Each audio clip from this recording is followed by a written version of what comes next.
Counselor, may I have the Open Public Meetings Act statement, please? Mr. Chairman, ladies and gentlemen, in compliance with NJSA 10:4, the Open Public Meetings Act, notice of this duly and regularly scheduled meeting of the Jackson Township Planning Board has been published and posted in all appropriate locations. May I have a roll call, please? Mr. Dolan? Dr. Campbell? Mr. Riker? Mr. Bernstein? Mr. Herman? Here. Mr. Canderosi? Mr. Wall? Mr. Fleming? Mr. Ricordi? Here. Mr. Herring? Mr. Hudak? Here. Thank you. Mr. Dolan has just Mr. arrived. Dolan just came. Yes, thank you. Okay, may I have a motion for the payment of voucher recording secretary for this evening, March 7th, 2022, please? All in favor? Aye. Okay, you all probably received the minutes from January 24th meeting. Anybody have any comments? We're pretty good with them? May I have a motion to approve, please? Second. All in favor, please? Aye. Okay, the reorg meeting, I don't think was ready. And February 7th, I think it was a draft only that was, and of course, the February 28th is not ready. Okay, so engineering and planning matters. Gentlemen, Mr. Clee, you have anything? Nothing, Mr. Chairman. Nothing, Mr. Chairman. Thank you, Mr. Peters. Okay, legal matters? Yes, Mr. Chairman, just briefly, I'm only going to address right now, through the chairman, changes to the agenda schedule. The first matter on the agenda asking to be changed is Block 4101, Lot 18, Jackson Development Company LLC, major final major site plan for a bike path. They've asked to be carried to the June 6th, 2022 meeting without the requirement of further notice. They've waived time through June 30th. Anything else? Presuming that there's no objection to that. The next matter that the board just received notice is for the March 21st, 2022 meeting, so that would have to be read again on the 21st, but block 2301, Lot 10, 498 Herman Road. They are asking also for a new date, without a specific request. Just looking at the calendar, I think the board had left May 2nd open because of some overflow and backups. So you've just moved one application to June 6th from this date. Looking at the agenda and with help from Mr. Clee, I don't see any reason why this matter could not be carried to the June 6th meeting. He's shaking his head yes. They would require notice, and they also have waived time through June 30, 2022. Lastly, Mr. Chairman, matter on for the April 18th meeting, Block 401, Lot 9, Right to Bow Road. They have not noticed yet for the new date. Notice would be required, but they are asking to move to the May 2nd, 2022 meeting. That's a shift down. I think that would make some sense. Okay. All right, is that it? Yes, Mr. Chairman. All right, let's jump right in. Our first application, Board matters for discussion. well, anybody have anything to discuss? Well, Mr. Chairman? Went through I asked for the engineers. okay. Um, It's a little bit odd, so. I asked Laura to put it under matters for discussion versus the engineering and planning matters. I provided a March 1st, 2022 letter to the board. This relates to a major subdivision that the board approved in May of 2018. The application was submitted for resolution compliance, and it's pretty much there. The one sticking point relates to the sewer. I have the planning board minutes of that meeting, which I provided to the board, basically says the sanitary sewer system is going to be, the entire sanitary sewer system is going to be owned and maintained by the MUA. I have a resolution of approval that basically says the same thing. I have plans that were submitted by the applicant for resolution compliance that's proposing the grinder pumps and the force mains be owned and maintained by the individual property owners. So I need some guidance from the board or some direction how I really handle that. I asked the applicant's representative, the applicant, to come tonight to explain, the situation or explain why the deviation from the approval. I see Mr. Borden in the audience. Hopefully he can come up and enlighten us. But it's almost at resolution compliance, but I'm just uncomfortable signing off for a homeowners association or a property owner's responsibility for this when I have a resolution and minutes that say clearly it's going to be the MUA. Mr. Chairman, if I... Is that customary, that the applicant takes care of this themselves, or do we have any, is this a precedent, or? No, this is kind of an unusual situation where normally you have sewers provided, MUA sign off. The MUA has the pipes in the road. If there's a pump station involved, they'll take ownership of that. But this is somewhat of an odd duck, I'll say. Okay. Mr. Chair, may I follow up on that question? Just prior to hearing from Mr. Borden, from our experts, can you glean from the record that you have as to why the minutes and the resolution were so specific in this particular circumstance?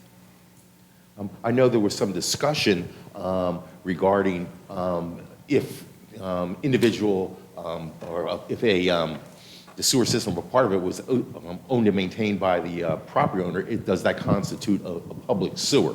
And I think the board, said no, it did not. They wanted the MUA to take care of everything.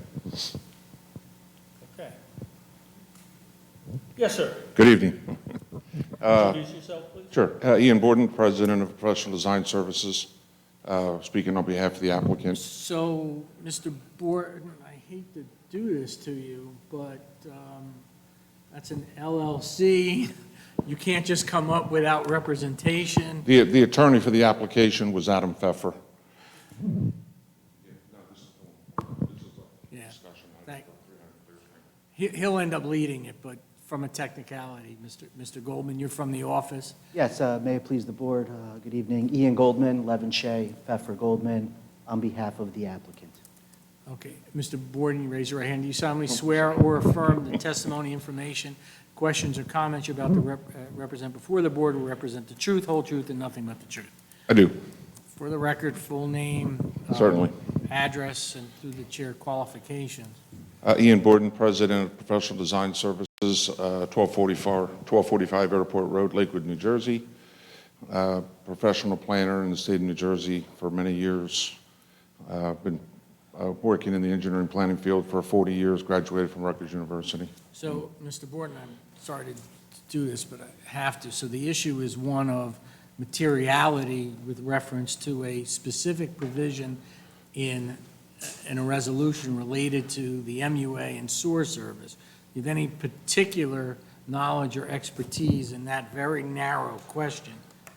Absolutely. I'm the project manager that designed this project and presented it for approval here, as well as all the approval processes through the MUA and the DEP. I'd be happy to explain and answer the chairman's questions. And But Mr. Borden, are you a licensed engineer? I'm not. You're not. And Mr. Klee,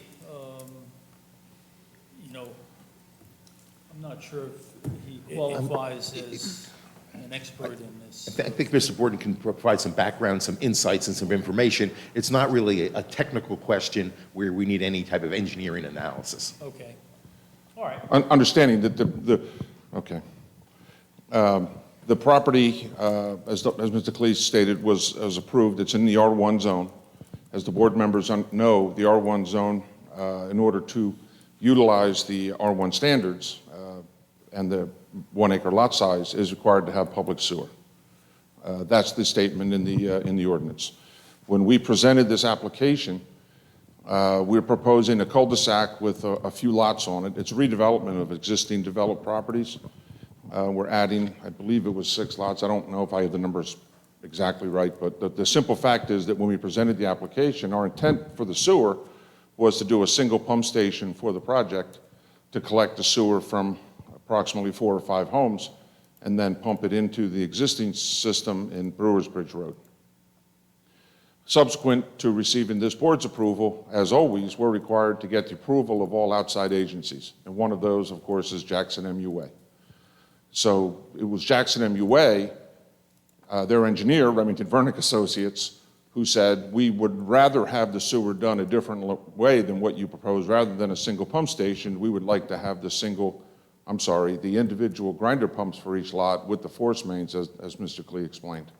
So to answer your first question, this is driven by an outside agency. This was not driven by myself or my client. Subsequently to the MUA's decision, I wrote a letter back in 2018 to the board, which Doug made a part of the record that you have received for tonight, asking this question. So I raised this issue in 2018, never received a formal response. And then Mr. Klee raised it when we're trying to get the map signed in 2022. So the simple fact from my perspective is that we have public sewer. That's the measure under the zoning ordinance. We have not only the MUA approval, but we've received approval from the Ocean County Utilities Authority and the New Jersey Department of Environmental Protection, a treatment works approval. So we have received every level of sewer approval through the local authority, the state, and the state agencies. So we are providing public sewer. And that, again, is the measure under the ordinance. It's not the same way that we presented it, but that wasn't our choice. That was a choice driven by the MUA. They're an outside agency. They control how they want their system to function. That doesn't change the fact, though, that these houses all connect into a public sewer system and are part of the MUA system. They will pay connection fees to the MUA, and they will pay their usage fees quarterly to the MUA. Mr. Klee, do you concur with Mr. Borden's assessment? Yeah, yes. I was just struggling with the factual findings and the minutes. That's where my problem came in. And as long as the homeowners know that there's the force main and the pump station or the grinder pumps, the individuals on the lot, they own and maintain, then I guess I really don't have a problem. I think I have a problem with them. Ms. Peters, do you want to weigh in on this? Yeah, Mr. Chairman, I grudgingly agree 100% with Mr. Borden. It was an outside agency approval. If the county came back and said, move the cul-de-sac over 10 feet or add a sidewalk, it's an outside agency approval. If the board had said, this is what you need to do, and go visit the county and the Soil Conservation District and the Sewer Authority and the Water Authority, and they did all that, and there were changes that were made, that normally, those types of changes normally happen one of two ways. They're somewhat administrative. The engineer takes it upon themselves to approve them because it was an outside agency approval. In this particular case, because as I recollect, there were a number of lots that were 1 acre in size that were on grinders. Hold on one second. Gentlemen, would you mind taking your discussion outside, please? Thank you. Go ahead. And there were a number of lots that were not on public sewer, that were larger lots. So in this particular case, my recollection is the reason that it was in the minutes and in the resolution was because there were 2 types of sewer service to the site. Is that correct, Mr. I Borden? believe that is correct. So on one side of the site, there was, I don't know, 3 or 4 lots off a cul-de-sac that were 3 acres. And then he had a cul-de-sac that had 1 acre lots. And so the question is, do you build 1 pump station for 4 lots? It had 1 acre lots. Or do you go back and build individual grinder pumps and have them connect to the sewer? And so I suspect the sewer authority said, why should we have to take care of a sanitary sewer pump station in perpetuity for 4 lots? And so they put the burden back on the developer, which in turn will put it on the homeowner. But I don't have a problem with the process that either Mr. Klee or Mr. Borden put forward. It's an outside agency approval. What about deed restrictions or note in the deed? Mr. Borden, to the best of your knowledge, does the MUA require something for the developer to give to the resident that says you own a grinder pump, you need emergency backup, well, you're responsible for it, you get your own plumber, that sort of thing? I believe it is in the approval, but I'm not absolutely certain, but I certainly think it's a good idea, and I would certainly agree that we would do that.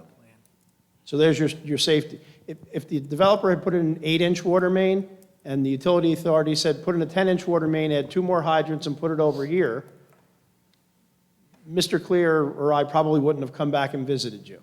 But because this had 2 ways of providing sewer service to the site, one half of the site was septic and one half of the site was going to be on public sewer, I think that's why it was in the resolution as well as the meeting notes, and I think that's a conservative way of making sure we came back and explained it to the board, lest someone come by and say, well, why'd you change this without talking to the board? But I think it's been done the right way, and I think it's been done in accordance with the way that outside agency approvals are handled post-approval during resolution compliance. And I would agree with Mr. Peters, if it was simple as an 8-inch to a 10-inch or something like that, then we wouldn't even be talking. Sure. It's just the fact that it was in the minutes. This is a little bigger than that, absolutely. Mr. Ricardo? Mr. Borden and then Mr. Klee, this system or process or whatever these pumps are, is this a common way of doing this? I would say it's not common, but it's not uncommon. I mean, it's rare that you have, as Mr. Peters accurately described, like 4 lots tying into that's a conundrum that I can certainly appreciate the MUA's perspective, because pump stations, there's 2 costs. One is to build it, but then it's to maintain it. So obviously, if a developer builds it, it's built for free. Forever. Right. And so quite frankly, and I don't want to speak for, my firm represents the MUA. I don't myself, but my firm represents the MUA. This is a dollars and cents decision by the MUA. Exactly. They're going to build a pump station that they take care of forever. Repairs, replacement, utility charges for 4 lots. It doesn't make financial sense for the utility authority to own and operate it, so they respectfully stuck it back on the developer to put it on the residents. If this was a 40-lot pump station, Right. the MUA would have taken it over. It's just not cost-effective for the MUA to take it over. I don't, To answer your I question think that's the more- argument that they got. To answer your question more completely, Mr. Cardy, it is common when there's this few number of lots. And so it's 4 separate pumps, I believe that's the number, yes. one for each at home? Yes. Okay. What is the ramification if one pump stops? Well, Does it affect any other home, or does it No, only affect no. that? Each grinder pump system, it's one system per house. And each grinder pump system has a duplex pump in it, so it's 2 pumps. So, and that's the same way that pump stations are designed, and it's the same way, frankly, that many septic systems are designed. If you have a pressure dosing septic, it's the same thing. The concept is that if one pump fails, there's another pump to operate while you replace the first pump. And But it's also similar to if someone had a 2-story single-family house and decided to put a bathroom in the basement, you'd put an ejector pump in the basement. correct. It's the same system. That's what this house design is going to be the entire house. That's a good analogy. So it's not uncommon. From a water and sewer perspective, I've seen them. Are they, and again, once you get to probably round figures 10 lots, then it makes more financial sense to have a pump station. But just on the other side of 195, in Howell, I think off of Heisen Road, just as you come over the bridge, there's a subdivision that's down in a hole, and it's got 2 or 3 of the lots up front tied into the public sewer, not unlike this job. And the ones that were down in the hole each have their own individual ejector pump. Right.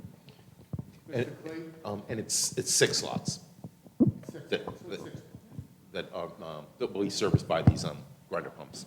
So, Mr. Klee, is there any other, outside of what was said, is there anything else that you'd worry about? No, like I said, I think Ian indicated that there were going to be deed restrictions or deed disclosure. I mean, the mechanism that after the map's signed and done, who looks at the deeds to make sure that that disclosure is in the deeds. Super, thanks, guys. And we would then provide that disclosure before the maps were filed. Okay. Anybody? Yes, sir. Mr. Board, does the code require a generator, or can they survive without it? There is no generator required. Obviously, if there's no electric, it doesn't work. There's no sewer service if there's no electric. I thought there was It a is- requirement for a battery backup for grinders. I'm not sure, but I'm not My that familiar recollection with is there's that. normally a battery backup.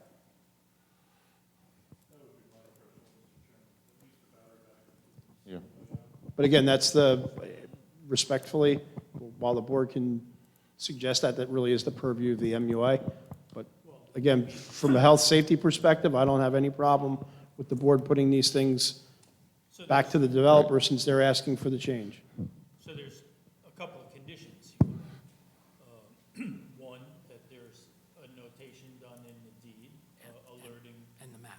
the homeowner. The map has got to be updated, and I think a battery backup system has to be included in that. That's fine. That's fine, yes, we agree. Anyone else? All right, so, Mr. Chairman, if I may, gentlemen on our side, based upon what the representations that you've heard from the applicant's planner, you take no exception to their request?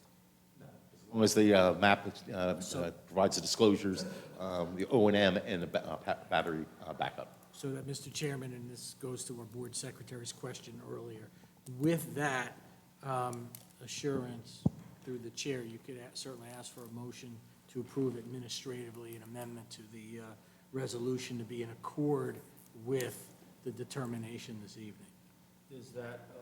Does this require residents' input? It does not, but you do have a tradition of allowing, if someone does have a question, you certainly, never hurts to open a matter to the public. Okay. At this time, I'd like to open it to the public, if anyone cares. Mr. Dolan. Ah, I'm sorry. When you have battery backup, you need to make sure the batteries are charged. What mechanisms are you going to put in place to ensure that those batteries are charged for when they're needed? The batteries are charged, kept charged through the electrical system in the house. Okay, so it's a constant feed. Correct. Okay, thank you, sir. Okay.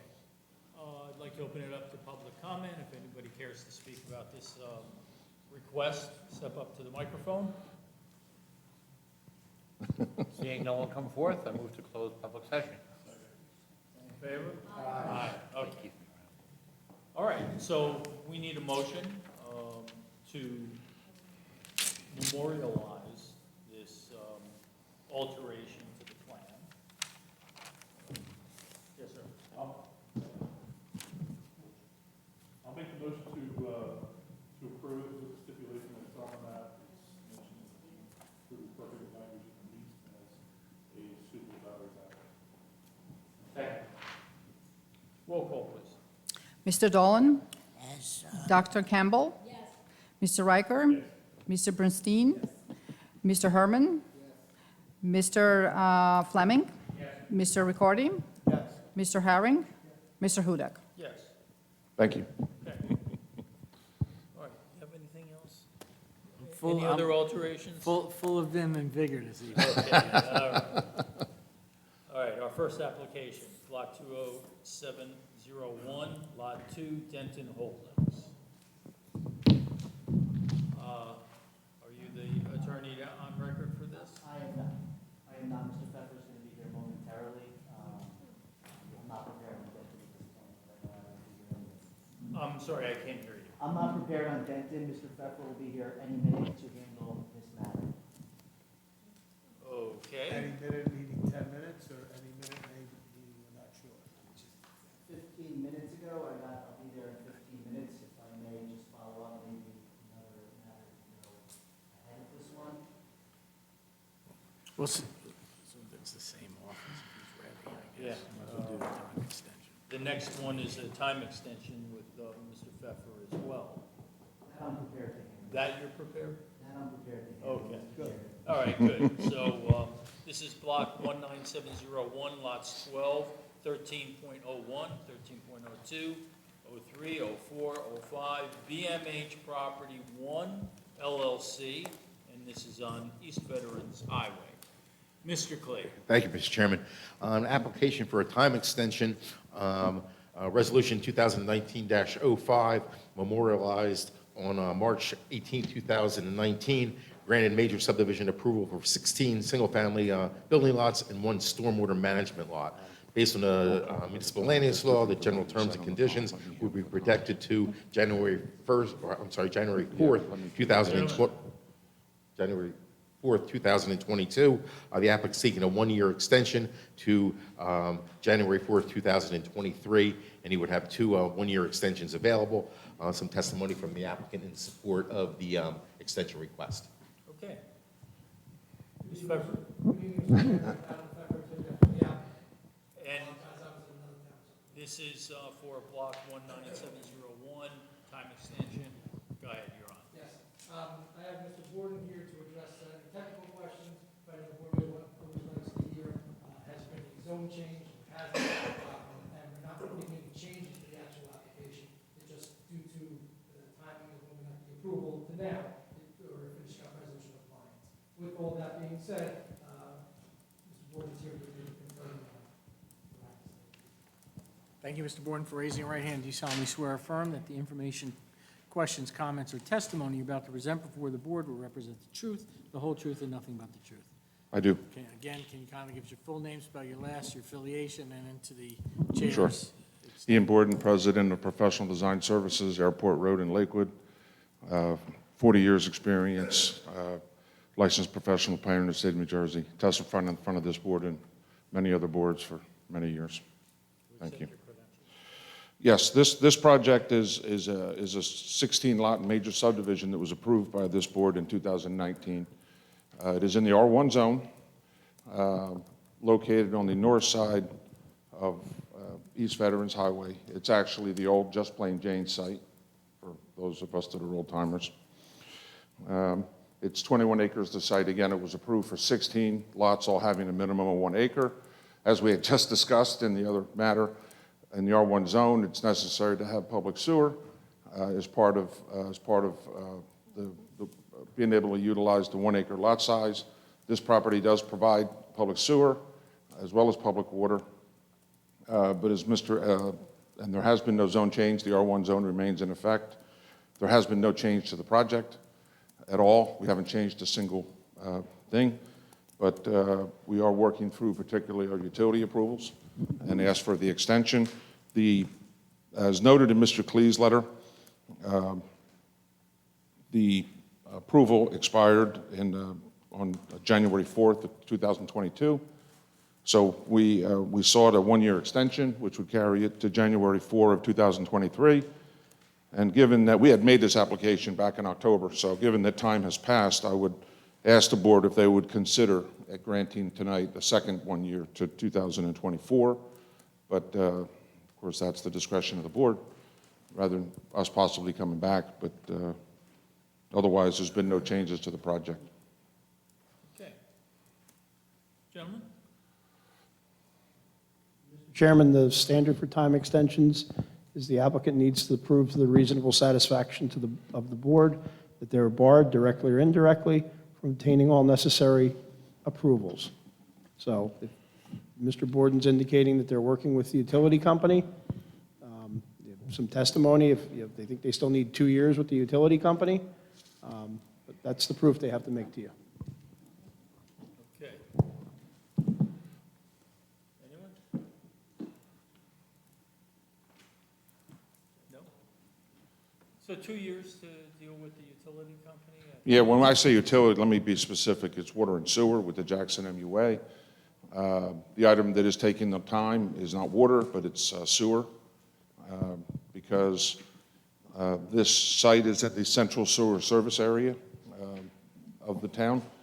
The sewer from this area is directed into Toms River Township through an interlocal agreement that I had actually worked on behalf of other developers 25 years ago.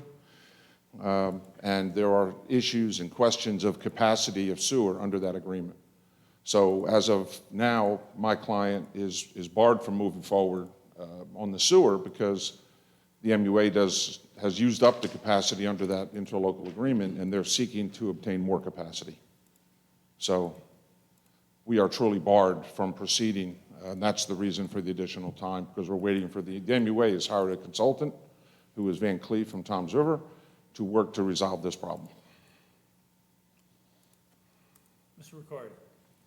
So you're telling us that at this point, you don't have any control, We have no control over it. no control, and the No. MUA is the No. one that's working with you Correct.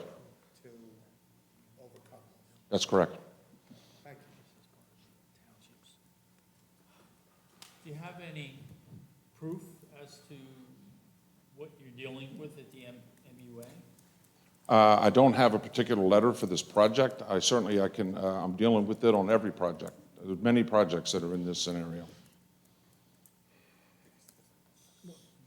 Mr. Chairman, if I may maybe narrow the question, it would be up to the board to accept the testimony as presented, but I do think perhaps what you're getting at, Mr. Chairman, is that the applicant should provide some, it's a separate agency, some proof as to the status of the MUA's application to Toms River, to DEP or whatever, so that there's some proof in the record that they in fact are moving forward to expand this capacity. What I would suggest then is if I could get the one-year extension tonight, and then as a condition of that, for the second year, we would have to provide proof of that. Because currently, I don't have an OCUA approval, don't have a DEP approval, and the MUA will not sign the application forms because there's no capacity. Okay? I feel better about that with 1 year. I think that's very reasonable. You need another year, you got to come. No, that makes complete sense, and I agree with that. Yes, Mr. Dolan? I'm well familiar with the area. I live very close by. You're going to go with township sewer and water? Correct. Okay, so you have to be tapped into Whitesville. Because there's nothing behind you. That's correct. We're tying into the sewer system that's located in, oh boy, I just had a brain freeze. Is that Grand, run Thank down you. Grand Whew, I just had a brain freeze, Grand Boulevard. Thank you, Sean. There's an existing sewer system in Grand Boulevard, and we're tying into that. You got Gland, you got Bowman. I'm sorry? You got Gland and you got Bowman. Yes, there's an existing terminus manhole in Grand Boulevard. And that's where we're tapping out. That's where we're tying into. Okay, and that's going to serve that area? Is it 15 houses or 12? 16 houses. 16. Now, the other areas, a septic and a well. Or Correct. no, city water, septic. That's correct. The houses, the neighborhood that's to our east, an existing neighborhood for the Cranberry Harvest is one of the cul-de-sacs. Yes. They are all, as you correctly state, Mr. Dolan, they're also in the R1 zone, but they were in an earlier version of the R1 zone. So they all have septic systems on their 1 acre lots. Correct. And they do happen to have public water. In our case, of course, the zone requirements require us to have sewer for our 1 acre lots, and that's what we're trying to provide. Now, will that sewer be available to everybody in that area, or it's going to be a bypass? The sewer, because of the topography, the sewer that we're providing is a pump station for the 16 lots, and it would really be limited to, I would say, to our lots and also the immediately adjacent lots on the south side of East Veterans Highway. Okay, thank you. Okay, anyone else? No? I guess we have to open this up to public comment. If anybody wishes to speak about this application, step up to the microphone.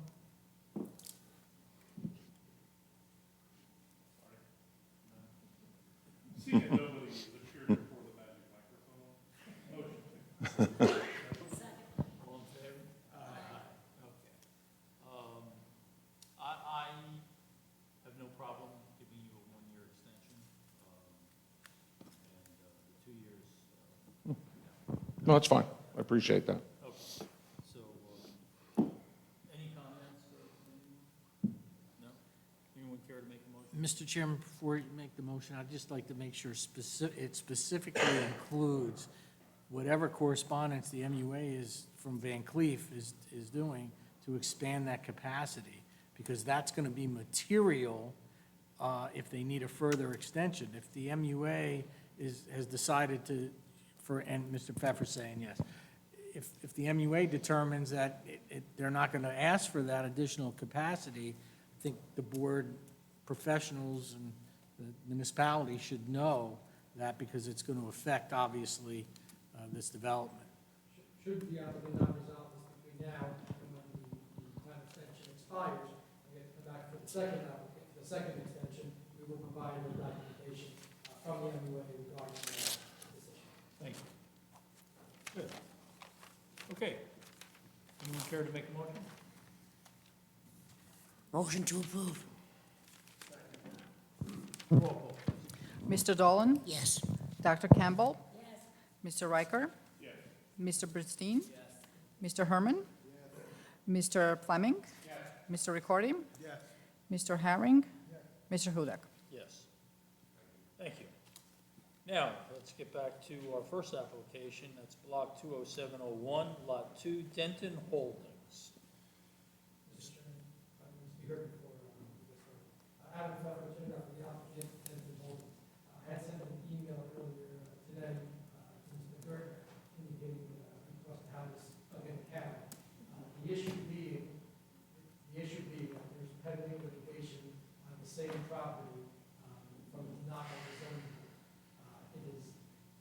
There's litigation counsel, they've indicated jurisdictionally, they're indicating that the board cannot hear the application until the judge makes a ruling on that case. It's my understanding that I'm not the litigation counsel handling that, but it's my understanding that the trial already completed, that they're just waiting for the judge to make a decision. The judge may rule many different ways, but jurisdiction is the issue. That this applicant made this application to the planning board as kind of get a jump on timing to try and get this application going. Should the judge confirm the denial of the zoning? So, Mr. Chairman, if I may, this ends up being sort of a legal conundrum, because I respectfully disagree with litigation counsel who's not here, who has not deemed it even appropriate to file more than sending Mr. Pfeffer, unfortunately, to make his argument for him. Mr. Pfeffer was kind enough, either through litigation counsel or directly, was kind enough to provide a case that they argue divests this board of jurisdiction. Well, first of all, that case is Ciccone versus Township of Woodbridge, 413 New Jersey Super 343. Interestingly, it's a Superior Court Law Division matter by Judge Hurley, who was sitting at the time. I respectfully find the case distinguishable. I find it distinguishable because, unlike the case in Ciccone, where the applicant filed two specific applications to the same board, looking to have what they call an automatic approval because the board failed to move on the separate application, this application was filed for before a different board seeking different jurisdiction. Moreover, notwithstanding Mr. Pfeffer's office, through, I guess, litigation counsel submitting this case, I would just like to put on the record that at pages 397, 398 of the case, Judge Hurley indicates an argument that I've made, quite frankly, both to counsel and to Judge Ford, where the zoning board denials case remains pending. Quoting Judge Hurley, the court concluded that the board's acceptance of the application was an implicit agreement to review the application as a potential settlement proposal. Arguably, first of all, let me just back up for a second. This is hedging your bet, really. Well, it's hedging, but the difference is it's hedging the municipality's bet. Because the difference, in my opinion, between the case at that time and the case now is the case Ciccone was decided prior to the wrath and breadth and depth of the RLIPA cases that exposed the municipality to extreme damages in this particular case. So in terms of hedging the bet, the argument on behalf of the municipality, this board, and the zoning board in this particular circumstances is, since none of us know what Judge Ford at the trial level is going to do, we have an obligation to at least hear and potentially mitigate the damages of the municipality should the judge rule in the favor of the applicant, because what the applicant not only has the old-fashioned, old-school prerogative writ matter in front of the Judge Ford, the applicant, among its arguments, has argued that the zoning board denied the application for the subdivision and site plan because of religious animus.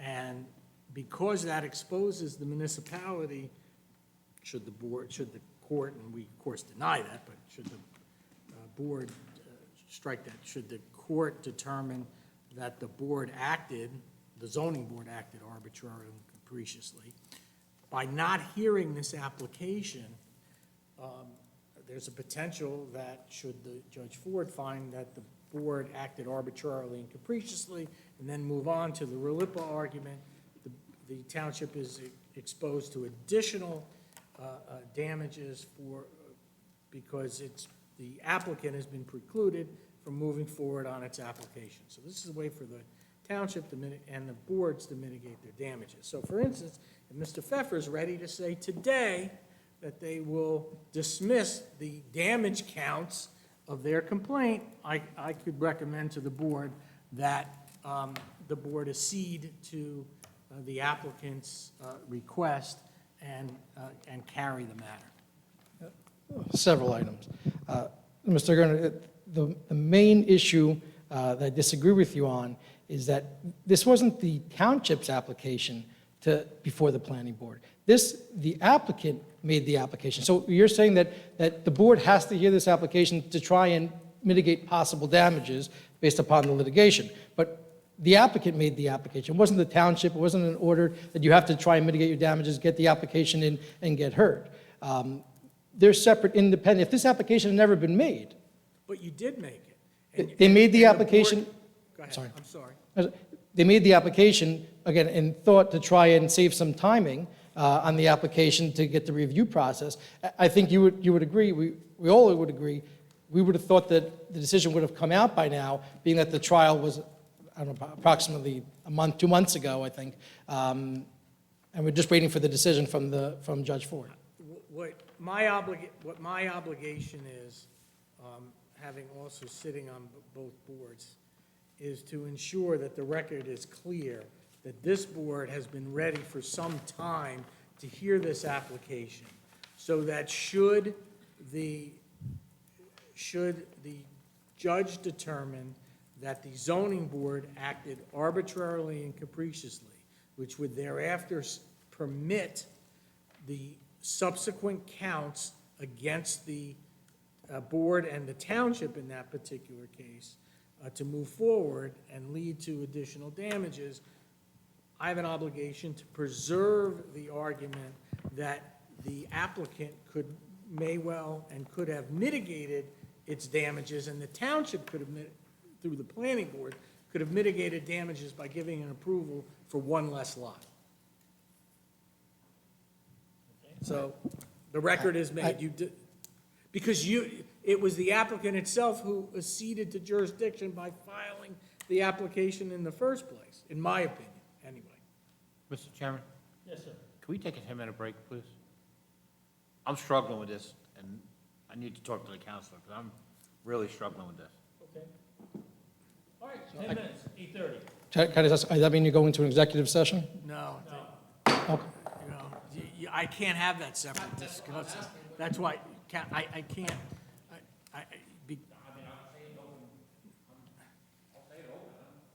Well, I would advise not to do that because of the pending litigation. I would just, I would just say the applicant's not ready to move. we're not ready to proceed this evening, and we would agree that I believe, and Mr. Gordon, you're more familiar, I know you're involved in litigation in front of Judge Ford.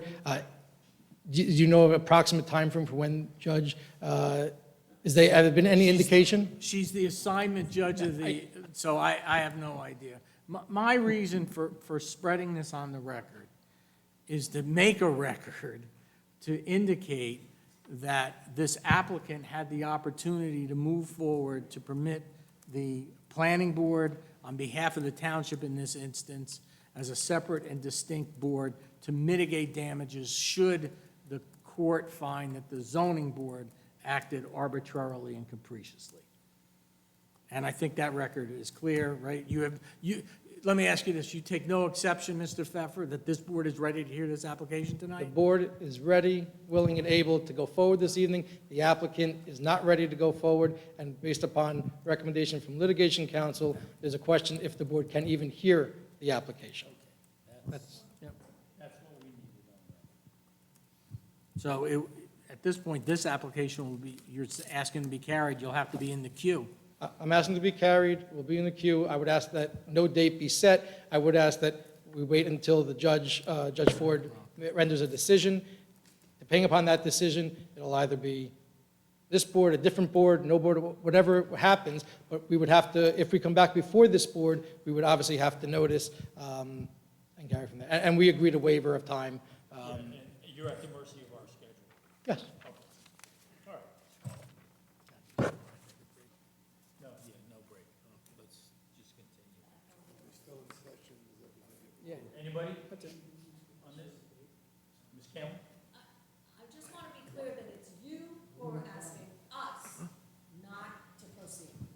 It is the applicant asking not to be heard this evening. And that's on all kinds of documentation. So we're clear, it is not we who are not. The board is ready, willing, has indicated they're ready, willing, and able to hear the application right now, and the applicant is asking to carry. Mr. Chairman, I appreciate Mr. Peters' subtle advice to me. I think so the matter doesn't get lost. The board should carry this 90 days to revisit whether or not the applicant is going to move this particular application. We have no objection to same. Okay. Can I get a motion to carry this application, block 20701, lot 2, Denton Holdings, for 90 days at least, right? And we will agree to renotice for that hearing as it's sometime, it's been carried a couple times, and that's sometime in the future, so we will carry, we will notice for that hearing. Okay, June 6th. So moved. June 6th. We have a motion, we have a second. Roll call, please. Mr. Dolan? Yes. Dr. Campbell? Yes. Mr. Riker? Yes. Mr. Bernstein? Yes. Mr. Herman? Mr. Flaming? Mr. Ricordi? Yes. Mr. Herring? Mr. Hudak? Yes, okay, Thank you. stay there. I'm not going, did I hear Jackson Development's off this evening? The next, Jackson Development, that was carried? Is that the next? Yes. Yes, Okay, that was no carried. problem. Okay, so, lastly, we have block 102, lot 1, Joseph Rosenberg, and that is on 463 Monmouth Road. And, Mr. Cleve? Thank you, Mr. Chairman. Two components of this application, a minor subdivision to divide the lot, the mother lot, into 3 individual parcels, and then a site plan application for the further development of those properties. It's proposed to construct 3 standalone office warehouse buildings on the subject property. Going back to the subdivision is conforming, and the site plan development is also conforming, save the variance application for excessive sign area. The site is impacted by the conservation overlay zone, which requires a valid letter of interpretation, which the applicant has submitted. The applicant has also provided an environmental impact statement, so some testimony from the applicant as far as the findings of that, and as any information that's been received from the local environmental commission. The project will be serviced by individual well and septic systems. The applicant has supplied a statement of operations, so if you have the testimony on that as far as the specific utilization of the property, charging stations, and of course rooftop solar. The applicant's provided a traffic impact analysis, which should be reviewed with the board. The Bureau of Traffic Safety has indicated no concerns as of September 16th, 2020. The site will be accessed from Monmouth Road, so any approval that the board may grant would be conditioned upon approval from the Monmouth County Planning Board. The application is compliant with the parking requirements of the ordinance. We review the grading and drainage and take no exception. We should have some confirmation, though, that the project stormwater system will be owned and maintained by the individual property owners, and some discussion as far as the cross-access easements that are to be established and the responsibilities associated with that.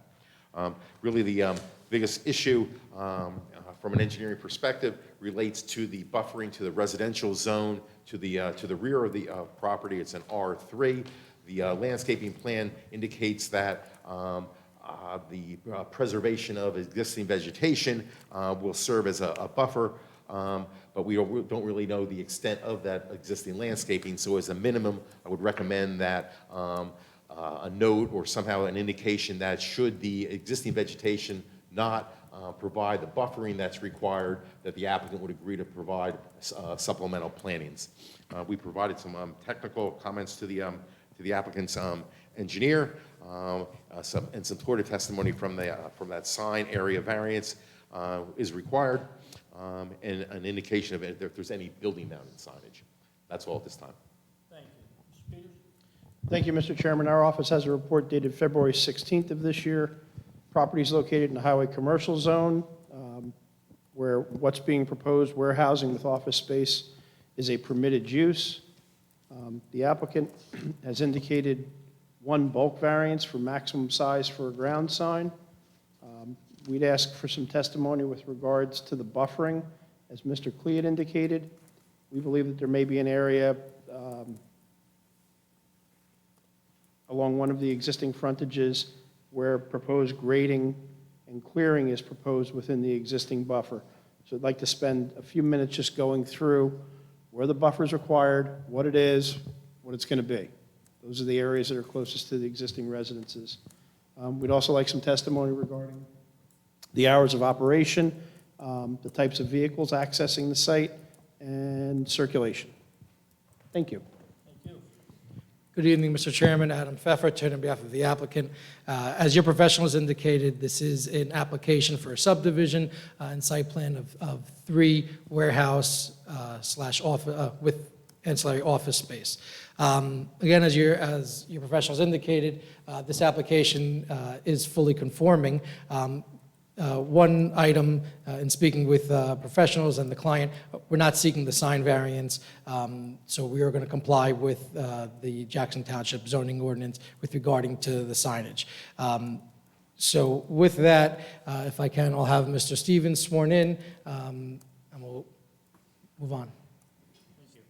Thank you, Mr. Stevens, for raising your right hand. Do you solemnly swear or affirm that the testimony, information, questions, or comments you're about to present before the board will represent the truth, whole truth, and nothing but the truth? I do. Can you kindly give us your full name, spell your last, your affiliation, and to the chairman's determination, your expert testimony and credentials? Happy to, Mr. Gertner. So my name is William Stevens, S-T-E-V-E-N-S. I am a professional engineer and a professional planner, licensed to practice here in the state of New Jersey. And I have been doing that, I've been appearing in front of this board in that capacity for more than the past 30 years.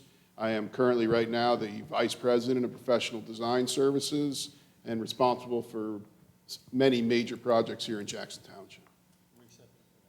Thank you, Mr. Chairman, and good evening. Mr. Stevens, I believe the exhibits have already been pre-marked, is that correct?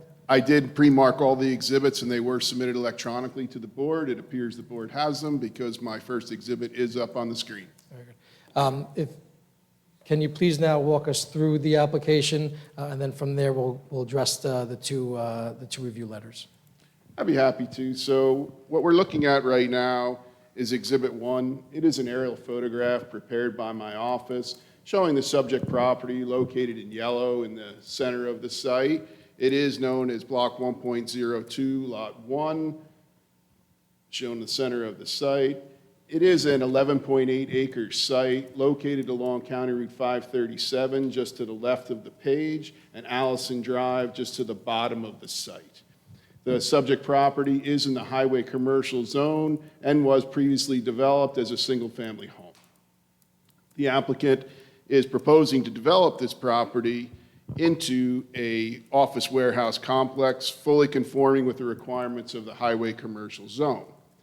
If we could move on to the next exhibit, Exhibit 2, which is the cover sheet of the plans that have been submitted to the board, again showing the subject site shaded, located in the center, 537 again to the left of the page, and Allison located just to the bottom of the property, and again showing that the property is in the highway commercial zone, with the exception of there is a small area located along the top of the page. This line demarks the highway commercial zone back to 537, and located behind it is the R3 zone, and that is the zone Mr. Peters was looking for testimony on, that we do require buffering. We are required to have a 50-foot buffer along that line.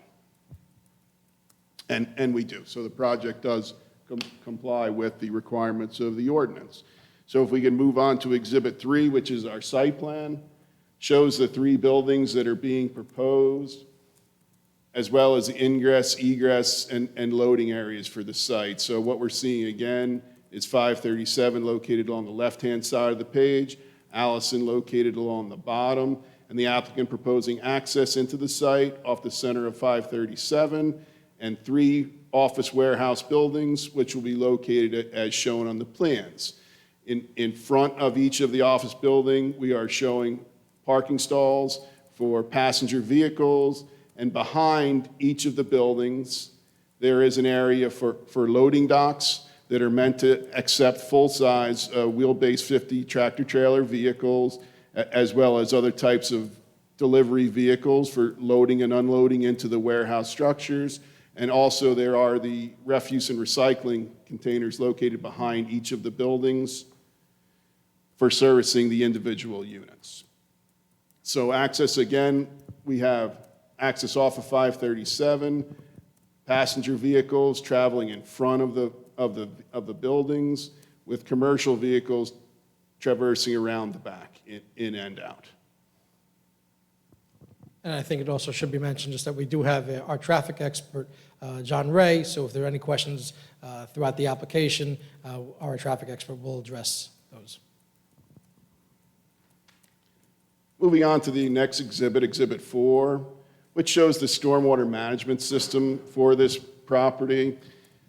This project was an interesting one in my office and in my life, and I think in Mr. Klee's life as well, because we originally submitted this project in advance of the new state stormwater standards being adopted. But in going through, working through some of the issues with the project, getting it deemed complete and scheduled here, the new stormwater regulations were adopted. So we had to go back in and redesign the project to make it so it would comply with the new state stormwater standards and the green infrastructure standards, which we have done. And we have done that by providing underground recharge systems for each of the roofs located in the loading areas for the buildings, as well as providing rain gardens along the perimeter of the parking area, and then finally a small-scale detention, infiltration basin located in the bottom left-hand corner of the site. So the site does meet the state stormwater requirements for green infrastructure, does meet the Jackson Township ordinance, and far exceeds the rate reduction that we're required to have for this property. It is over-designed, from my opinion, from a stormwater standard, and The design is beyond conservative. So we believe, again, that it complies with all of those requirements. Moving on to Exhibit 5, which is the landscaping plan, shows that we are proposing to provide landscaping along the front of the project, along County Route 537, and along our stormwater management basin, and then trying to maintain existing wooded areas in the rear. However, these areas, Mr. Peters does correctly call out that they are being disturbed to create some rain gardens in some ways, not the piece behind on Berwin Lane in the back. That does maintain the 50-foot wooded buffer. But the property a bit to the top here, we are proposing to build a rain garden in that area. But in my opinion, we can do that while still providing the required landscaping to create the 50-foot buffer.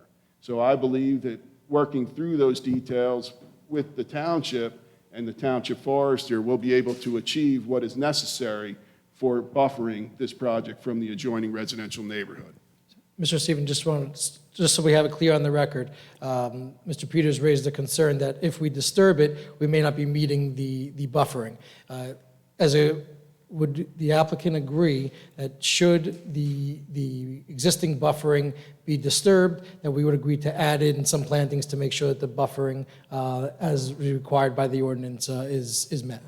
Yes, more than that, what I'm saying is for the areas that we are proposing to disturb, we are going to replant, and we'll replant them to make the ordinance requirements so that it will exceed, again, what is required for the buffering. Thank you. And then moving on to the last exhibits, 6, 7, and 8, are simply the architectural plans that were prepared by the applicant. These are architectural elevations of the proposed buildings, showing the front of the buildings, broken facades to try to create interest in the buildings, in the rear of the buildings, which will be the warehousing portion of the building. So the front portion of the buildings are meant to house the office portion of this complex, and the way the complex is designed is so that we will have a maximum of 10% office space within these buildings, and 90% of it will be warehousing. So that is the intention of this design.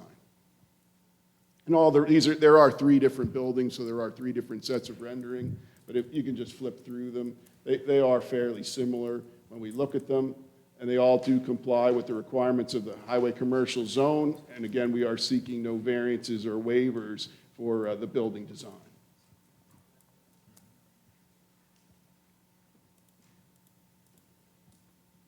Do you have anything else, Mr. I think as an overview, Mr. Hudak, that's a good overview. If you'd like, we could run through the professionals' letters. I would like you to, for the benefit of the audience, read through the statement of operations.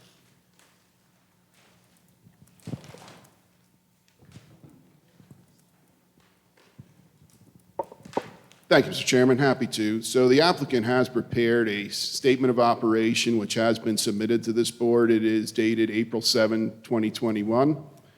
And it states that it's proposed to construct a warehouse facility on Monmouth Road, County Route 537. Each warehouse tenant will have office space available for use by their administrative staff and employees.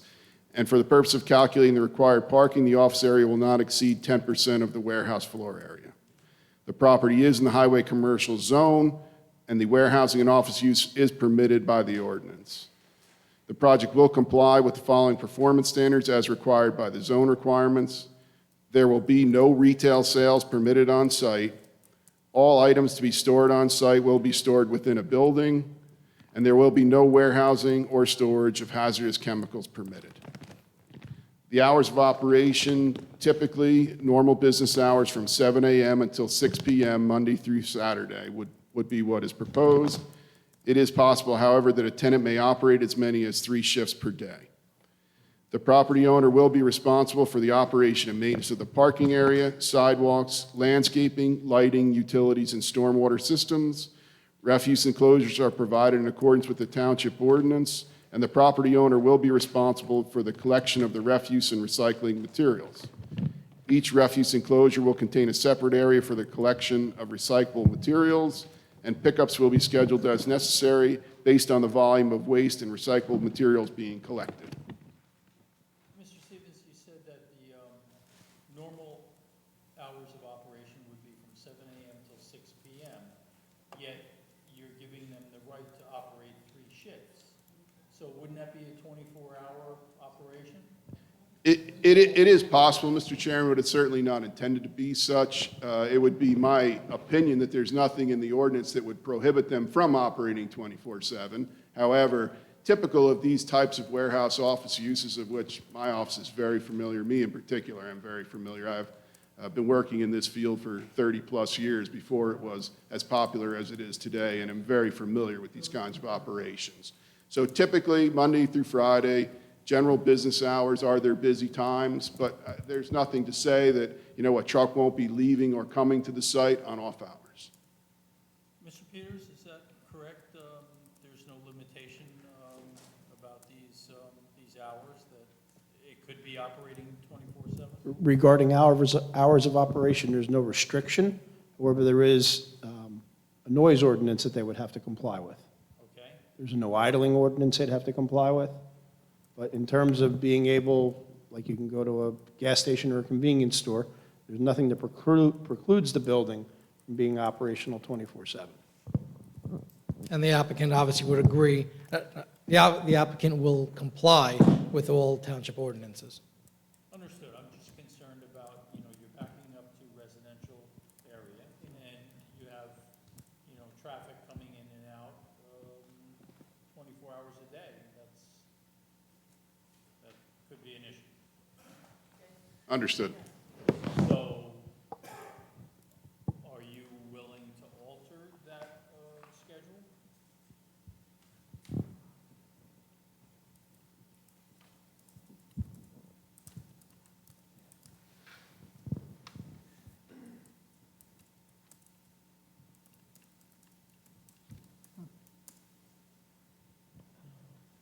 On this one item, if I could get back, we can keep moving along, and I can get back to you shortly. I can just check with the client if they have any issues, but we will address this comment before the evening's over. Okay.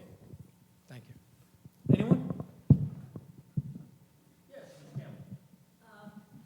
The architecturals, what materials will the buildings be? You have color renderings? We did not prepare color renderings this evening, Ms. Campbell. We could have them prepared for the board, should the board wish.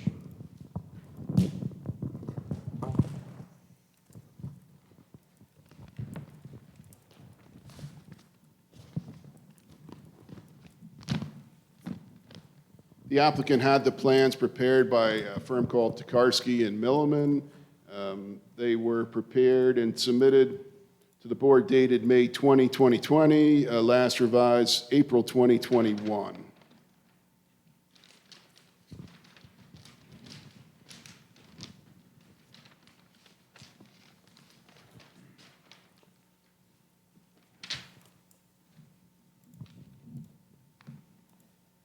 It's the materials I'm interested in. Yes, I'm trying to catch up to you, Ms. Campbell. So my firm obviously didn't design the architectural plan, so I just wanted to make sure what I was stating was correct and didn't want to misspeak. So typically these types of buildings, the way we're constructing them today is with concrete tilt-up panels. That's how these are done.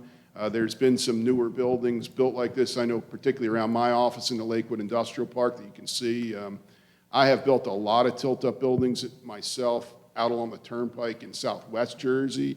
It's a form of construction that's been around a long time, but it's become very popular lately. And you can do some really beautiful buildings with tilt-up concrete because you're able to change the colors, add accent, lines and panels in them.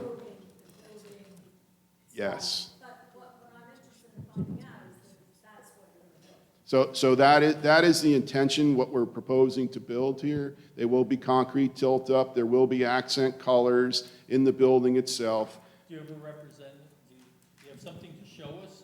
Yes, the elevations that were submitted, they are listed as exhibits 6 through 8. If we could have one of those. So, yeah, so these are... It doesn't show us what it's going to look like, it's great. Correct. It's a black and white representation of what we're showing. But let's go through it and we'll pick it apart a little bit so that we can all understand. So looking at the rear elevation, which is on the top of the page, what we're showing is, again, the concrete faces that we're talking about that are going to be done with the tilt-up panels. But as you can see, the architect is trying to create interest in the building by creating strike lines. My lasers. By creating strike lines through the building itself, so that we create some kind of interest in the building and you don't end up with big blank walls. And then at the bottom of the panel, which doesn't show up well on the exhibit that we have here, on the printed plan shows up better, but the bottom half of the building, basically from the doors down, is going to be a different color. It's going to be a darker color. So again, that'll give us some interest, won't look like one mundane face. And then the architect is proposing to have some brick veneer, which we'll get into in a minute, but that brick veneer wraps around at the end of the building corners. So then if we look at the side elevations, they are really identical, located in the middle of the page. And we have that same concrete tilt-up panels with the same lines carrying through the building, with brick face located along the bottom half of the building, so that we have a interest there as well. Mr. Pfeffer, you've represented enough clients before this board, and you know that some of the things that we look for with these applications, and one of them is color renderings of what the site is actually going to look like and what the building is actually going to look like. Not two-dimensional black and white, pictures thrown up on the screen. You're doing everyone a disservice by not stressing that to your clients when they're coming to present these applications to the board and the public. Right? We've been down this road a number of times before. Yet again, I'm looking at an application that seems to be deficient of these items that we cover. So I completely understand you, and I've heard you, and I've presented many applications to the board with these renderings. Not every application is the same. I do hear your comments. I'm taking it to note. Yes, sir. Mr. Stevens, you are very well prepared tonight. You have your stuff in early, on time, the exhibits. You represent your engineering firm very well. Okay? Thank you. Now,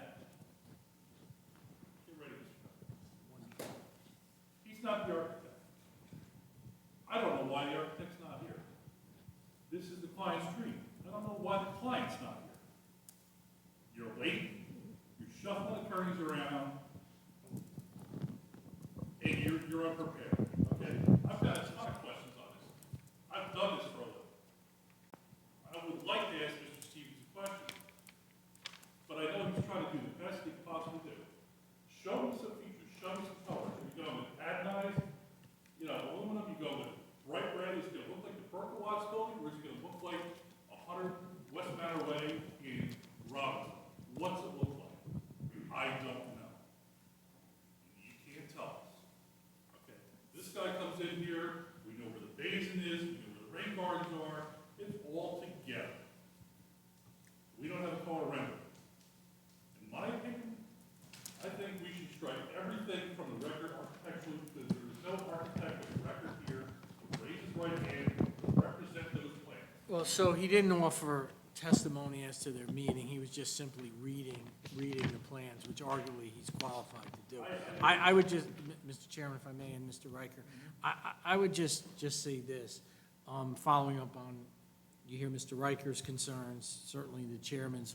While it may be true globally that each application is dissimilar, you heard, for instance, Mr. Stevens articulate the fact that many of the applications he's involved with similar design and structure and use.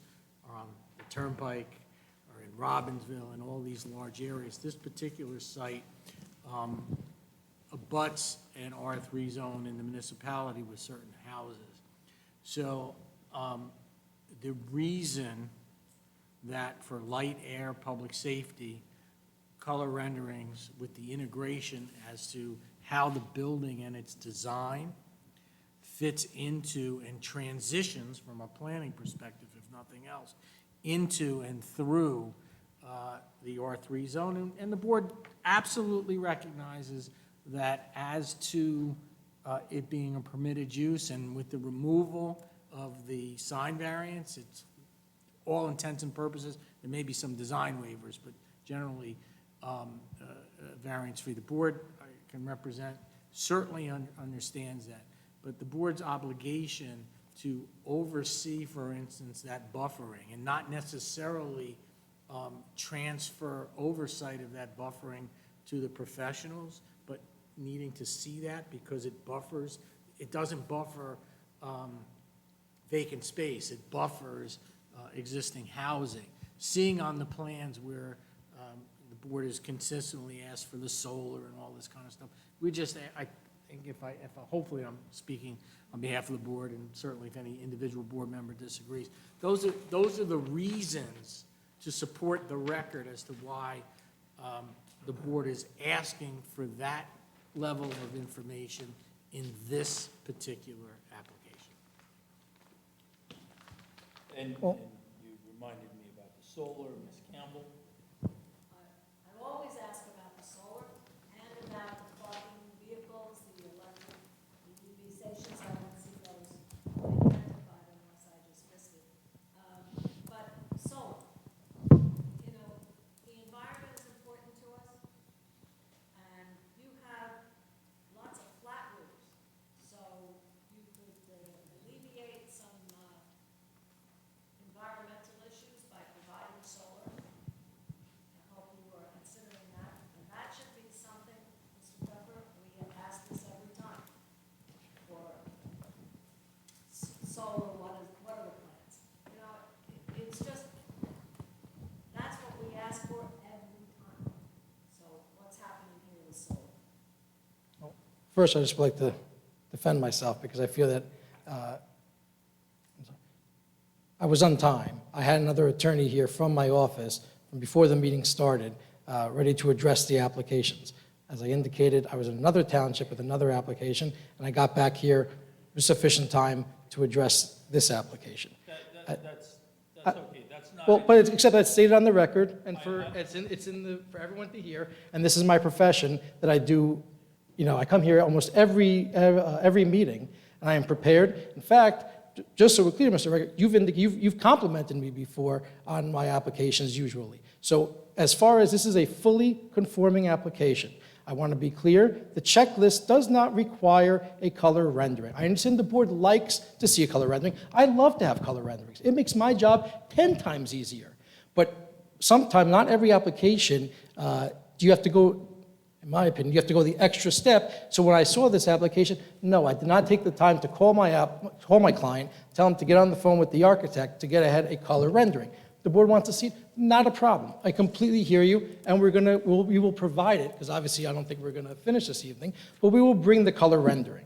Some of the other applications that you're talking about, we were seeking variances, we were seeking deviations. This is a HC highway commercial zone with a fully conforming rateable. So to indicate that I'm not prepared and that I'm not doing a good job, I take that personally. I don't really understand where that's coming from. Mr. Stevens is very well prepared, as he always is well prepared. As far as the solar and the rooftop and the electric parking, yes, we've had some discussions. We did not finalize how many, what percentage. We're working through it. But as far as the application itself, the application is well submitted and is a very nice, fully conforming application. Here's my particular concern about the color rendering. This isn't a warehouses in the middle of nowhere. These are warehouses that are in the middle of a neighborhood. So there are communities here, and they have a right to see what's going to be in their neighborhood. And this is my concern. They have an absolute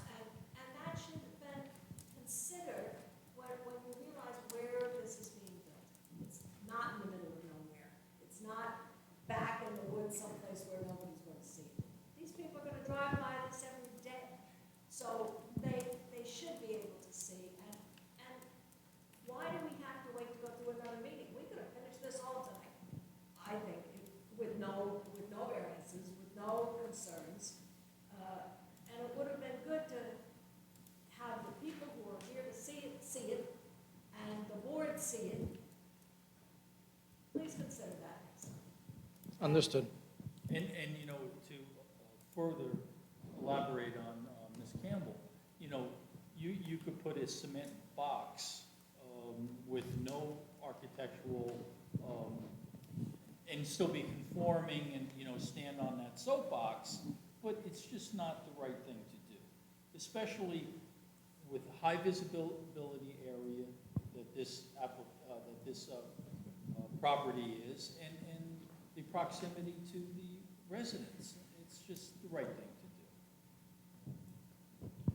No disagreement, Mr. Chairman. We would be happy to do that, and the architect has gone through the effort to prepare what we think are some nice building plans, which we think are attractive, and agree that black and white pictures lack that definition to show you, and you're right, it could be a gray concrete box, or it could be something that's extremely attractive.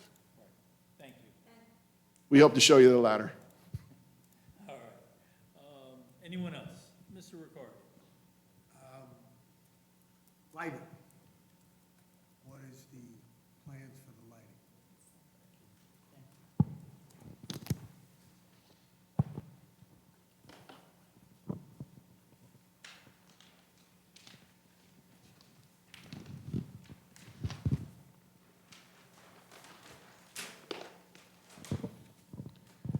So it's a good question, Mr. Riccardi. Thank you for asking that. So I did not have the lighting plan mounted as an exhibit, was submitted to the board as part of our engineering drawings.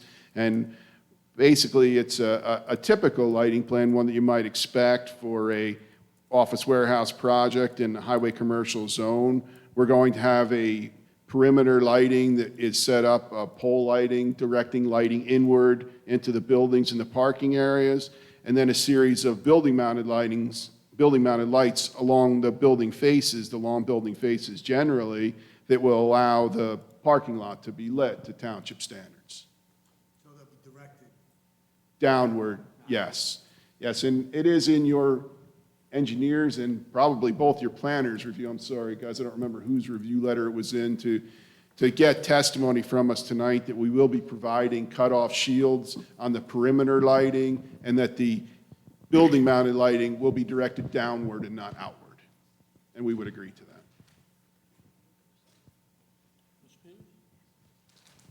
Yeah, Mr. Chairman, as we get to the specifics of the lighting around the residential areas, we can certainly go through the design in some detail. To the extent that they can keep the building-mounted lighting lower, to light just the parking lot for safety purposes, and then, if necessary, as opposed to having any lights other than building-mounted lights that face the right-of-way, simply turn the poles around, put them in the parking lot, face them back towards the building. Now, because it appears we have a number of members of the public here, perhaps we should consider which of the two is a better design. What are you going to see at night? So if you put up a 15-foot pole, you put a light on it, you put a cutoff shield on the back of it, but you put it at the edge of the parking lot closest to the street, is that any better or worse than putting it up against the building and having it shielded down towards the asphalt? In other words, which one would be less obtrusive to the residents? I think as we go around the perimeter of the project where there are existing homes, we should at least spend a moment to see what we can do to best serve both the applicant's needs in compliance with the ordinance and the residents' needs, given that they're next to a highway commercial zone. I've been there 35 years. It's served with respect. Excuse me, sir. You'll be given an opportunity to speak. So no light spillage, okay? And protect our night sky as well. No light pollution. Okay? That is certainly our intention, Mr. Hudak, all while complying with your ordinance, and we could work with your professionals also about coming up with a plan that, certain lights could be turned off to act as security lights in off hours, off-peak hours. Good. Mr. Riccardi, yes? As far as deliveries go, so we have some, I'm not sure who's going to be in these buildings, but it's different to have a third shift that just puts the pimentos and the olives, and then a shift that is receiving cargo. I don't get any deliveries during the day, but I'm in a business that wouldn't get deliveries during the day. So just, my question is that something that we could restrict? I don't know what kind of business would get deliveries at night, but that's something we should think about. We'll look into it, and we'll speak with the applicant, we'll get back to you. understand what I mean Yep, by I understand. that? Yep, restricting on, yep. That goes back to also the chairman's question, I think, about the hours of operation, the Right, so 24/7, so if they go you're hand in in the- hand. If you're inside and you're stuffing the pimentos and the olives, Right. that's not going to disturb the property. It's the deliveries, that's If the, you're bringing a tractor trailer in to drop off cars, then that would, you get what I'm saying? understood. Mr. Wright? Two questions. Incidental storage outside, any storage? None. So, no ground mount containers, nothing Nothing. incidental? Everything's inside. The building operation. Are you looking towards any standby generators? I'd like to address that one because of potential noise to residential areas. Based on my experience, Mr. Riker, we don't typically see those utilized in facilities like this. They're generally not necessary. I mean, it all depends.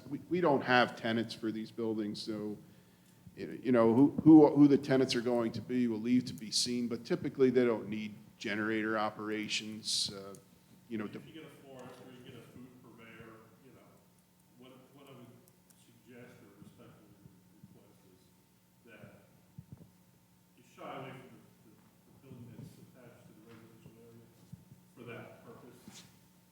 If you would exclude it, but permit it in the other two, just so there's a little bit of peace and harmony. Is it the generator you're looking to exclude, or just any refrigerated? No, I'm saying like generator. Okay. We would agree, should the board approve it, the rear building by the. Building 3. Building 3, closest to the residential, would not seek a generator. But it would be permissible in the front. In the front, too. Thank you, sir. Mr. Herron? Yeah, this is solely for warehouse purposes, correct? And I'm sorry. No manufacturing, light manufacturing, anything like that is going to be accepted for this?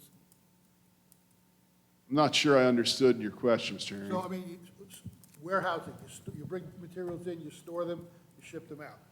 So you're not going to be assembling products, you're not going to be manufacturing products, you know, the type of noise and everything you get from manufacturing, saws, hammers, and things like that.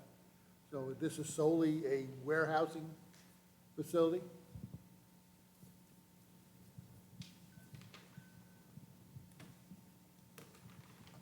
I mean, to me, that's what's being presented to us as warehousing. And offices normally don't do manufacturing, but you can do manufacturing inside those small areas. Is it prohibited or is it only? So we certainly wouldn't want to prohibit any type of manufacturing here. I mean, we'd be looking at whatever uses are permitted in the highway commercial zone. So let me just use some simple examples. So say a plumber wanted to put an office here and keep equipment and stuff inside of the building. Suppose he wanted to fit up and tap and thread pipes inside. Is that manufacturing? I don't know, but that's you know, that is a use you could find here. I mean, and a lot of times with warehousing uses like this, you'll find people could potentially be repacking things. I know of a person near a building near my office who buys cookies and dips them in chocolate. Is that manufacturing? I don't know, but I mean, that kind of use, in my opinion, would be permitted here. Well, you know, to me, if you're warehousing, and you did say you're not going to be using any hazardous chemicals, you know, cutting fluids, things like that, that's hazardous chemicals. Use that there, to me, that's not following the constraints of warehousing. So, certificate of operations, you have to let us know, that comes into our deliberation. Maybe we say warehouse, storage only. Mr. Peters, maybe you can fill everyone in on the permitted uses for this type of warehouse.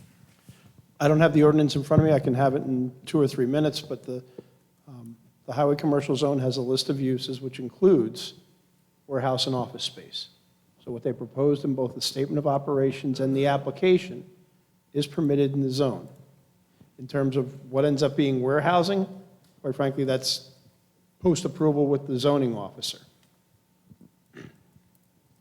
If the board requires additional specificity, you can certainly ask of the applicant what it is, but please remember that they've submitted a statement of operations that says they're going to propose a conforming use. While we'd always like to sew things up as tight as we can, and hope that we don't have to rely upon the zoning officer or a code enforcement officer to make sure something isn't going on that shouldn't be going on, we often leave the applicants enough rope to hang themselves with through the statement of operations. And sometimes the board members will embellish the record by saying, so you're not doing this. And those are all things that end up in the record, that the zoning officer and/or code enforcement officer can use during the construction of the project and the occupation of the units.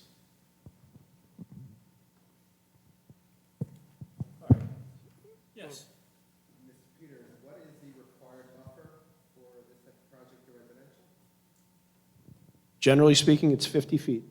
Not 25, the building's less than, I'm sorry, I can't hear you. it's not 25 feet? It's a highway commercial to residential is always 50 feet? I believe it's 50 feet.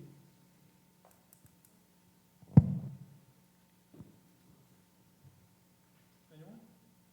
No? Yes, sir. Going back to Mr.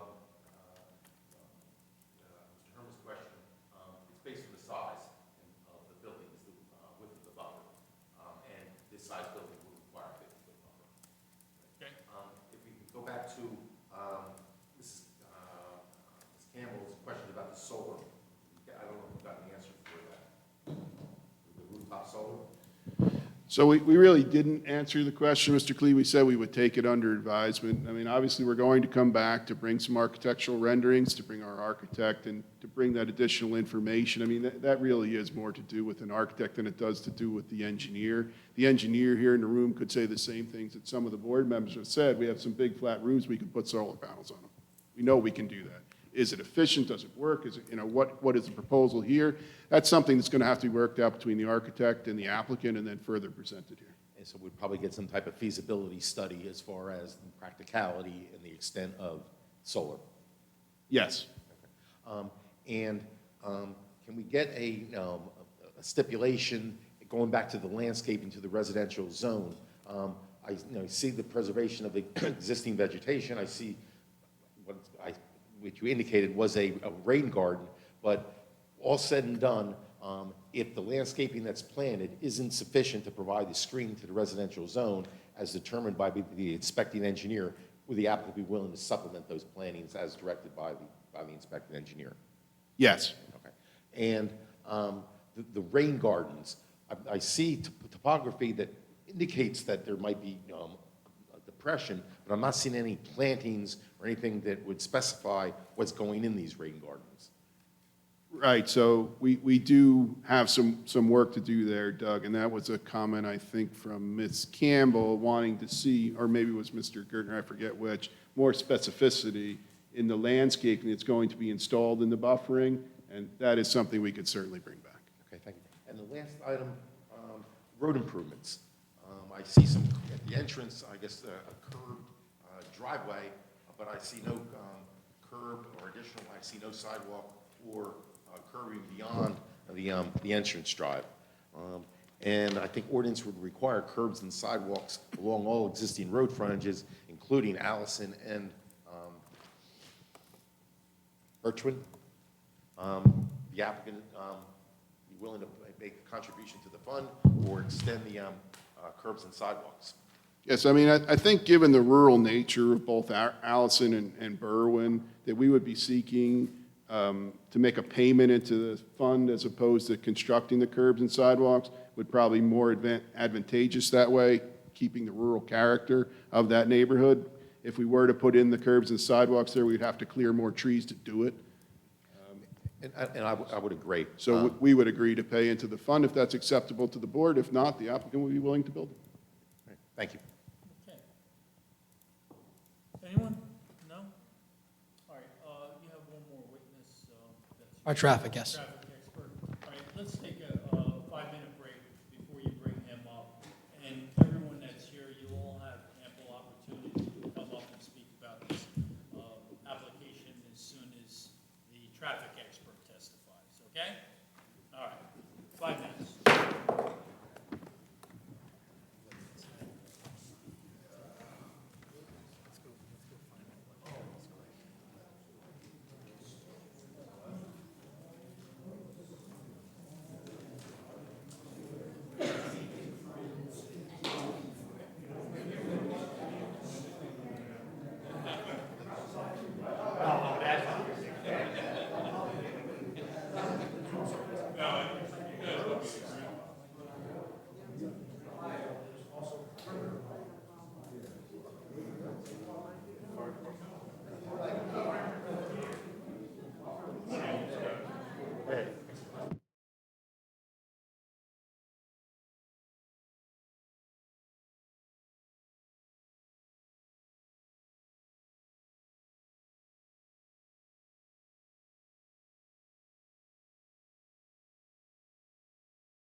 right now, I mean, I got a list of stuff cooked.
but he's called him up, so you gotta, Mr. Chairman, Mr.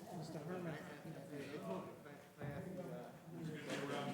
Sure, absolutely, as soon as we come back into Oh, session. thank you. Okay. Everybody ready? Okay, here we go. Back in session. Mr. Ray, if you could just hold on 1 second. One of our board members had a question for Mr. Stevens.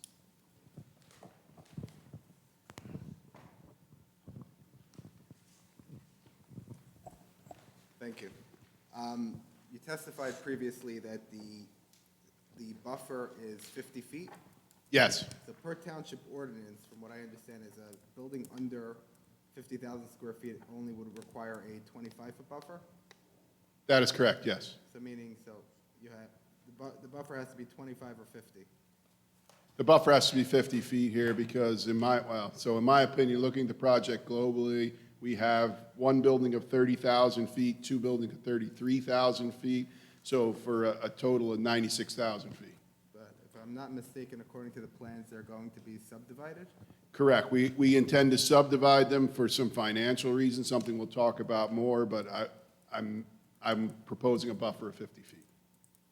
So you're going above and beyond of where you have to go? Yes, that is the intention. Thank you. So the subdivision is going to take place before the construction, after?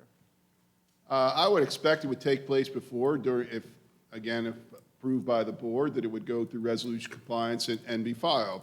The intention is that the buildings would be owned by the applicant, owned and maintained by him, the subdivision being done for financial purposes, and that really is what this is about. And all the roads are going to be the responsibility of? The driveways and parking lots inside the project itself will be owned and maintained by the applicant, that is correct. All site work would be completed prior to the buildings being built. So the applicant's going to own all three, but the applicant's going to own all three, but it's going Correct. to be theoretically, for financial purposes, a subdivided property? Correct. Thank you. But may I follow up, Mr. Chairman? Speaking what I'm sure to what Mr. Stevens will see is self-evident. Once there's a subdivision, what would preclude the applicant from 20 years from now to sell one lot and keep the other one? What's the interconnection? What's the, the site operations to keep this, The traffic flow Yeah, exactly.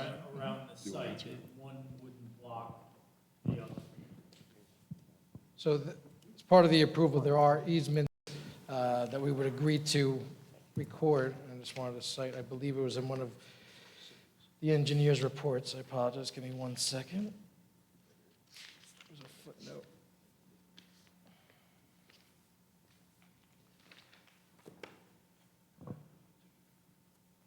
As per the Township Ordinance 244-1971-4, to be subject to deed restrictions binding the ownership and his heirs, successors, and assigns to maintain the required number of spaces available, required facilities throughout the life of such use, so that there's no issue, that it's all going to be required, it's all going to be recorded, so that there's no concern of that. and who's maintaining stormwater again, Mr.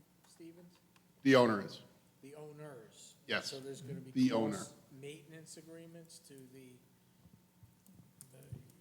So again, the intention, Mr. Gertner, at this time is the applicant will be the owner of all three properties. In the event that one were to be sold, yes, there would have to be some type of agreements put into place. If that is something the board wants to see during our resolution compliance, we'd be happy to provide those documents. Mr. Chairman, but just for the record, the stormwater management, the above-ground stormwater management facility is completely within Lot 101. But in order to comply with the stormwater management for the site, you need everything, above ground, underground, so there almost has to be a shared arrangement in order, whether it's 1, 2, or 3, they all sort of have to be responsible for it. So how you break that up at some point,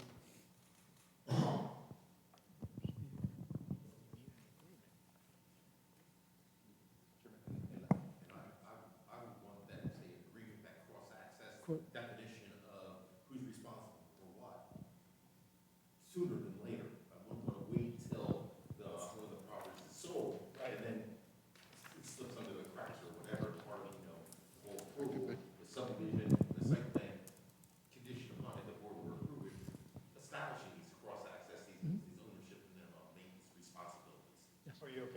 Yeah, we're okay with that. It would be one agreement for all three, and they'd all be spelled out.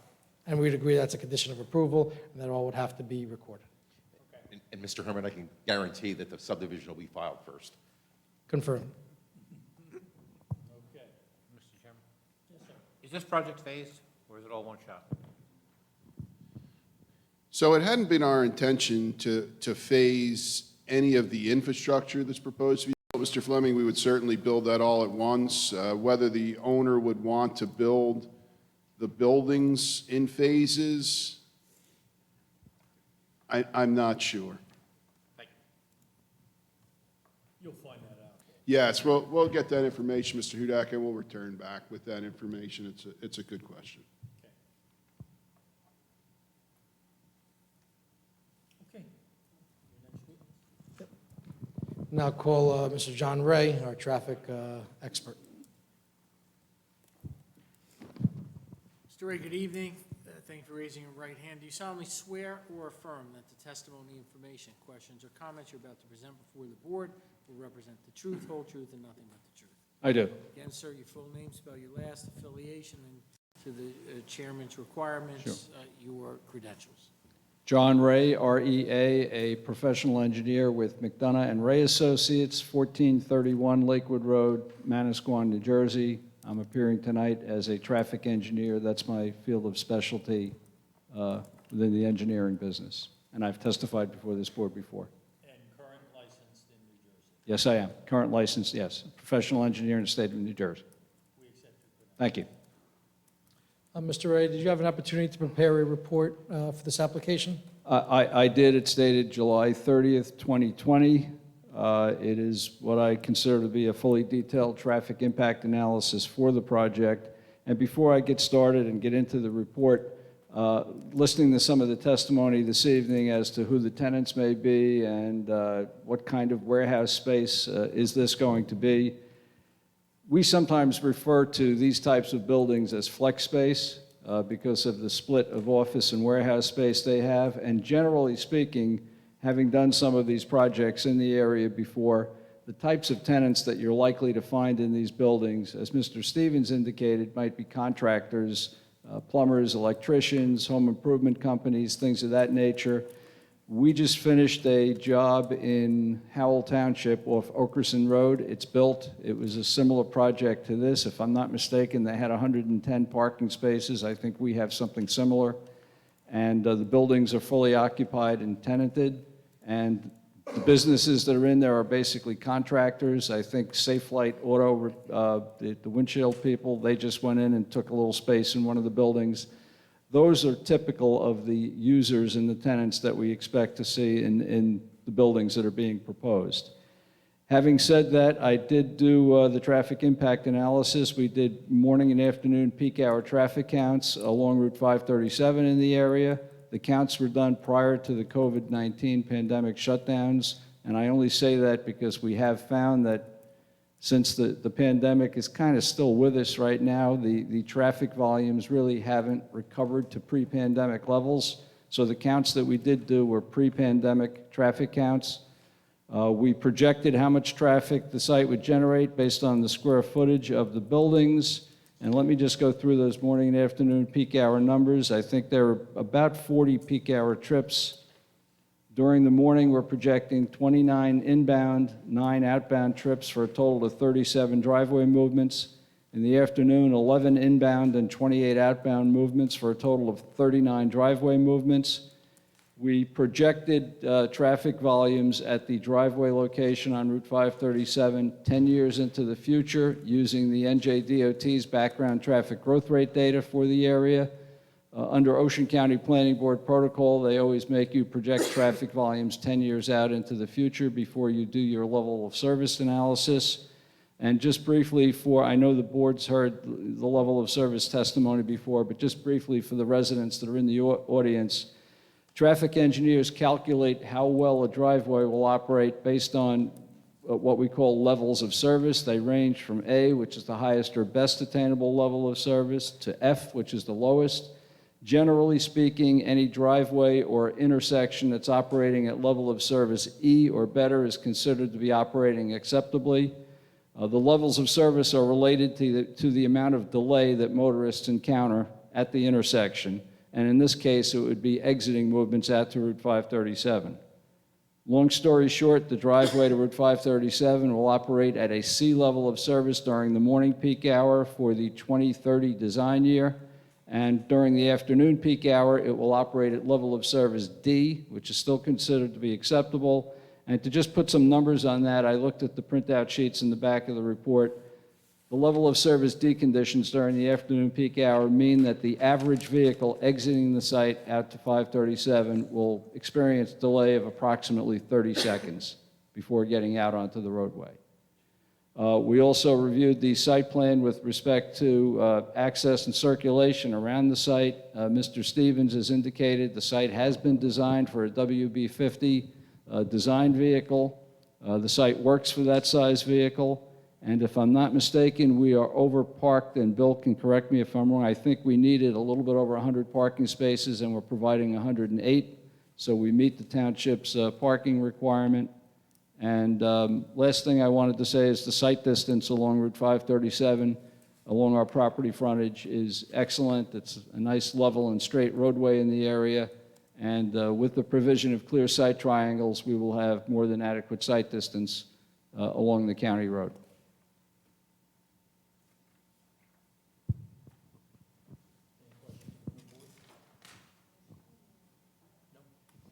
That's, Okay. Thank you. I asked, Mr. Chairman, I'm sorry. yes, sir. Mr. Ray, if emergency access were to be, Hold on one second, ma'am. Please. if the fire department or traffic safety were to ask for an emergency access point, and I don't know that they have, where would you think that would end up? Oh, it would probably have to be off Allison Road. That would be logical. And since we are coming back, and I know we have to bring the architect back, and Mr. Stevens may have a few more things that he needs to do, I think we will take that under advisement, and Okay, we will. 'cause I didn't know if the- Yeah. We haven't seen anything. I don't have I don't think anything the in the police file. asked for anything, but I want to make sure that we cover that issue in case it ends up being out on 537. You can come back and tell me that the county engineer is going to let you put a gate and a knock box or something up there, just so we Okay. check We- that one off the list. That will be something we'll address at the next hearing. I appreciate it. Thank you. That's all I have, Mr. Chairman. Okay, this time I'd like to open it up to public comment. Anyone that cares to speak about this application, please step up to the microphone.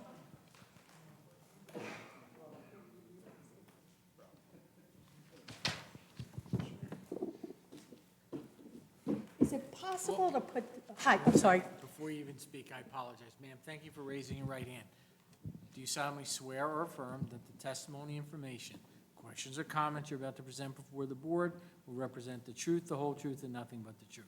Yes. Can you kindly give us your full name, spell your last, and your address, please? Cynthia Rentschler, Renschler, and I live at 3 Berwin Lane. Thank you. Go ahead.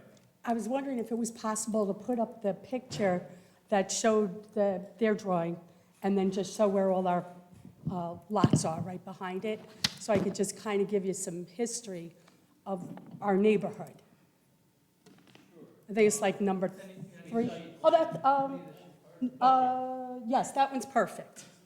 Okay, so Can you I have to. zoom in a little bit, Christian? Thank you. Oh, with the pointer. Oh, the pointer. Okay. I got to put the glasses on. Okay, well, I have to move away to show you. Okay, so I live right there. We've been living there 37 years. Of course, we've had, most of our neighbors, we've all been there a long time. Our original lots, when we first were going to move in, were originally set up as quarter-acre lots. And then it was changed to half to three-quarter lots because of the water table.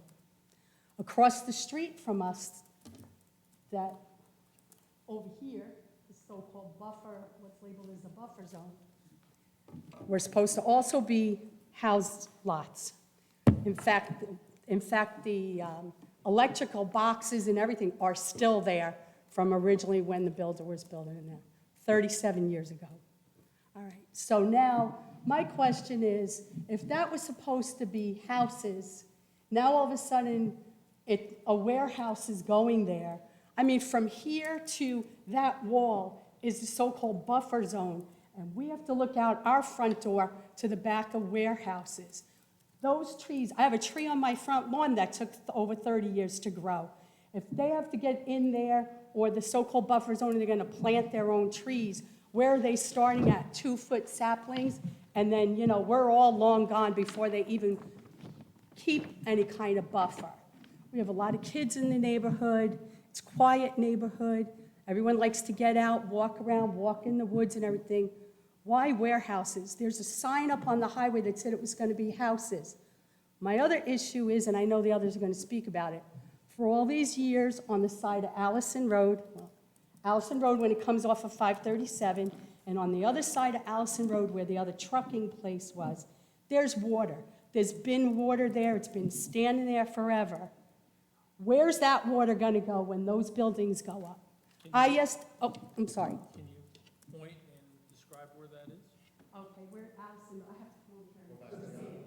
Okay, over here, here's Allison. On this side was the trucking outfit. Here was the tire lady originally. On both sides of the road there, there's water laying. And it's been laying and laying and laying.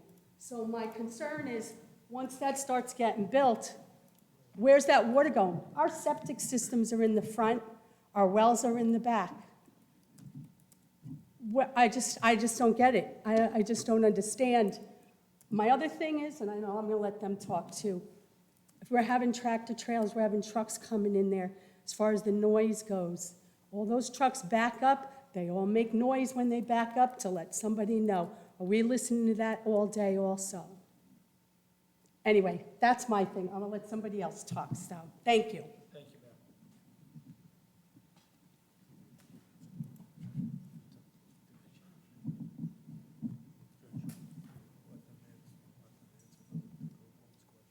Well, she made a lot of statements. She didn't ask a direct question, so. Sir, thank you for raising your right hand. Do you solemnly swear or affirm that the testimony, information, questions or comments you're about to present before the board represent the truth, whole truth, and nothing but the truth? I do. Can you kindly give us your full name, spell your last and your address, please? Edward J. Schleitwig III, SCHLECHTWEG,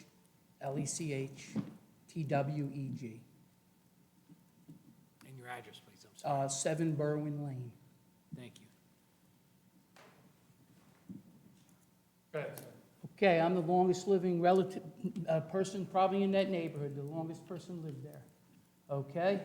If we could go back to the map where the gentleman, where Cindy asked, like, no, not that one, that. Okay, trucking company is on this.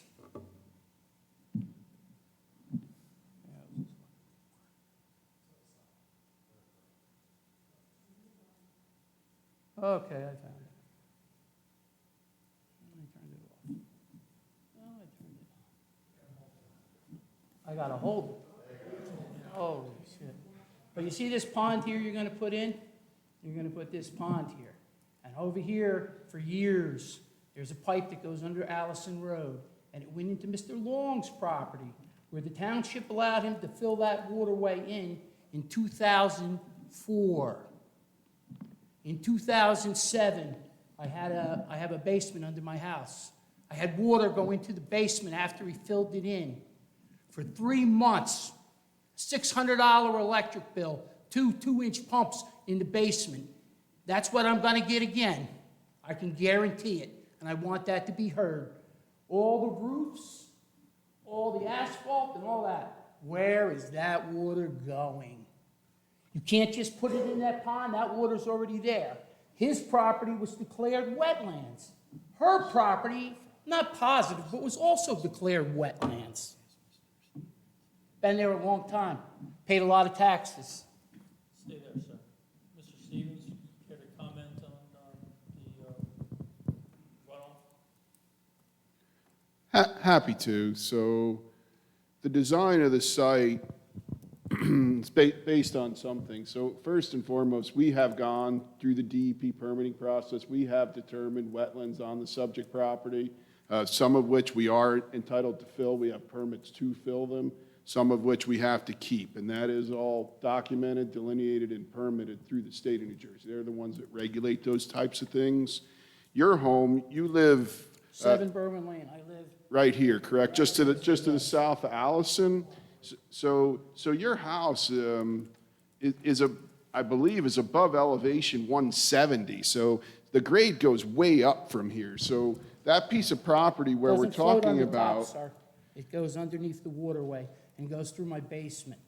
I had two 2-inch pumps for 90 days, $600 electric bill. You can tell me what the DEP says and all that. Same with the neighborhood preserve that's right next door to it there. Why is that neighborhood go like this down to the front? And how come in your picture, it doesn't show on the preserve side? Where's the retention pond that's there? Did you put that on? It's not there. They got a retention pond in the front of the neighborhood on the left-hand side. And it goes through Jones or the gentleman's and went through Kenny's, and they backfilled. Dig the dirt up, you'll find it. oh, That's thank you, all. thank you, sir. So, through the chairman, why don't you explain, at least to your degree of engineering certainty, how the drainage works? So the way that the drainage system is designed, what we're proposing to do here, Mr. Gertner, is to, starting with the rooftops, which is where this all begins. Those rooftops are collected and discharged underground into infiltration systems so that that water will be recharged back into the ground. Then from there, the parking areas are discharged into a series of rain gardens around the site. And then from there, whatever is left over is directed down to the pond down at the intersection of Allison and 537. That's where the water is going and where it goes today and where it's intended to go. What the gentleman was just explaining to me, I really don't understand. We'll do some more research and look into it more, but his home is the better part of 10 feet above the elevation we're talking about here. So are you saying? Oh, ma'am, please. Sir, One at a time.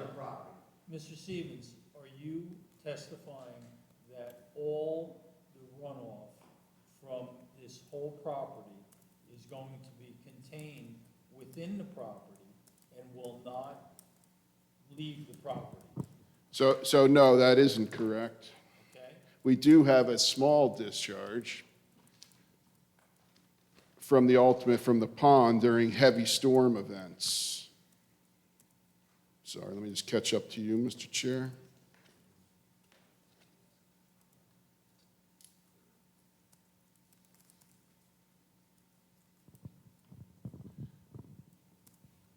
So at the end of the day, we're basically containing all the flow up and through a 10-year storm. We have a 0.15 CFS discharge for the 10-year storm. For the 100-year storm, the large event, we have just over 1 CFS of discharge, where we're permitted to discharge 6 CFS. So we have to reduce all of our post-development rates of runoff from the site to less than what exists under existing conditions. So for a 100-year storm, we have to reduce that flow down to 80%. So 80% of our 100-year storm is the better part of 6 CFS, and we're discharging 1. So we far exceed the state standards and the township standards for stormwater management of the site. How many 100-year storms have we had in the last 10 years? Certainly debatable. Any? So as engineers, we can only rely on the data that's given to us by the governments to follow. So these rules are written down, they're regulations. This is what we have to follow. We can't say that we had a big rainstorm that generated 7 inches of water in 8 hours and caused a flood in some town somewhere. That's not the information that engineers look at. We analyze things based on the criteria that we're giving to analyze. Until the government were to change their standards, these are the standards that we follow. And to the best of my knowledge, I don't believe that we have had any of these storms in this area to those frequencies, but I can't say that I know for sure. Okay. Okay, so using your pointer, can you show us that during one of these events, where your discharge will be going? Yes, so right now, the way the water comes off of the site, it runs from the upper right-hand corner of the site down to this wet area that's located alongside Allison Road. So at the end of the day, our discharge point is there, and that is where we would be discharging that 1 CFS in a 100-year storm. But generally, this site holds all of its runoff on-site and infiltrates it back into the ground. Again, is it your testimony that the conditions as they are today will be improved when we put in these rain gardens and the drainage systems? That is correct, yes. Again, we have to do more than mitigate the existing conditions. So as we develop a site, we generate additional stormwater runoff through development, through the creation of roofs and other hardscaping. But what we look at as engineers, we have to reduce the flow that's there today. We have to reduce the existing flows. And even those existing flows have to be reduced to levels. For example, a 2-year storm has to be reduced to 50-year or 50% of the 2-year existing discharge. A 10-year storm has to be reduced to 75% of a 10-year existing discharge, and a 100-year storm, as I said earlier, has to be reduced to 80%. So right now, we calculate that going to that point, there is 7.34 CFS under a 100-year storm, presently under an existing condition, and under post-development, we're going to be discharging 1. So we're going to significantly improve what's happening there today from the existing conditions. Okay. So the discharge is going to be in those basins, and those are the lowest elevation on the property, correct? That is correct, yes. And they are being designed to hold all but an extreme storm. Is that correct? That is also correct, yes. And it's your professional opinion that your storm management system that you're putting in place here is going to be an improvement over the existing conditions of the undeveloped site. That is correct, yes. Okay. Anyone else? Mr. Carden? Yes. So, Mr. Stevens, Mr. Borden wrote this report, but this is a environmental impact statement. And on page, I don't think the pages are numbered, but 1, 2, the third piece of paper, we have surface water.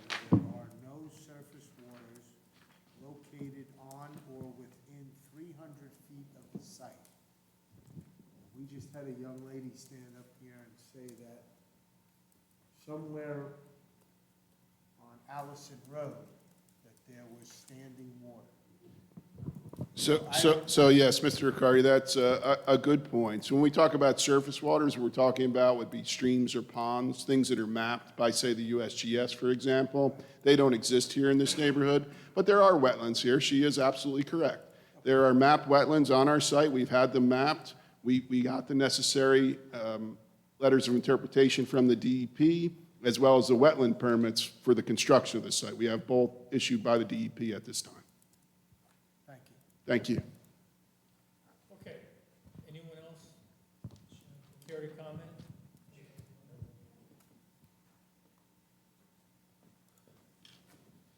Sir, thank you for raising your right hand. Do you solemnly swear or affirm that the testimony, information, questions, or comments you're about to present before the board will represent the truth, whole truth, and nothing but the truth? I do. Thank you. Can you kindly give us your full name, spell your last, and your address, please? Sure.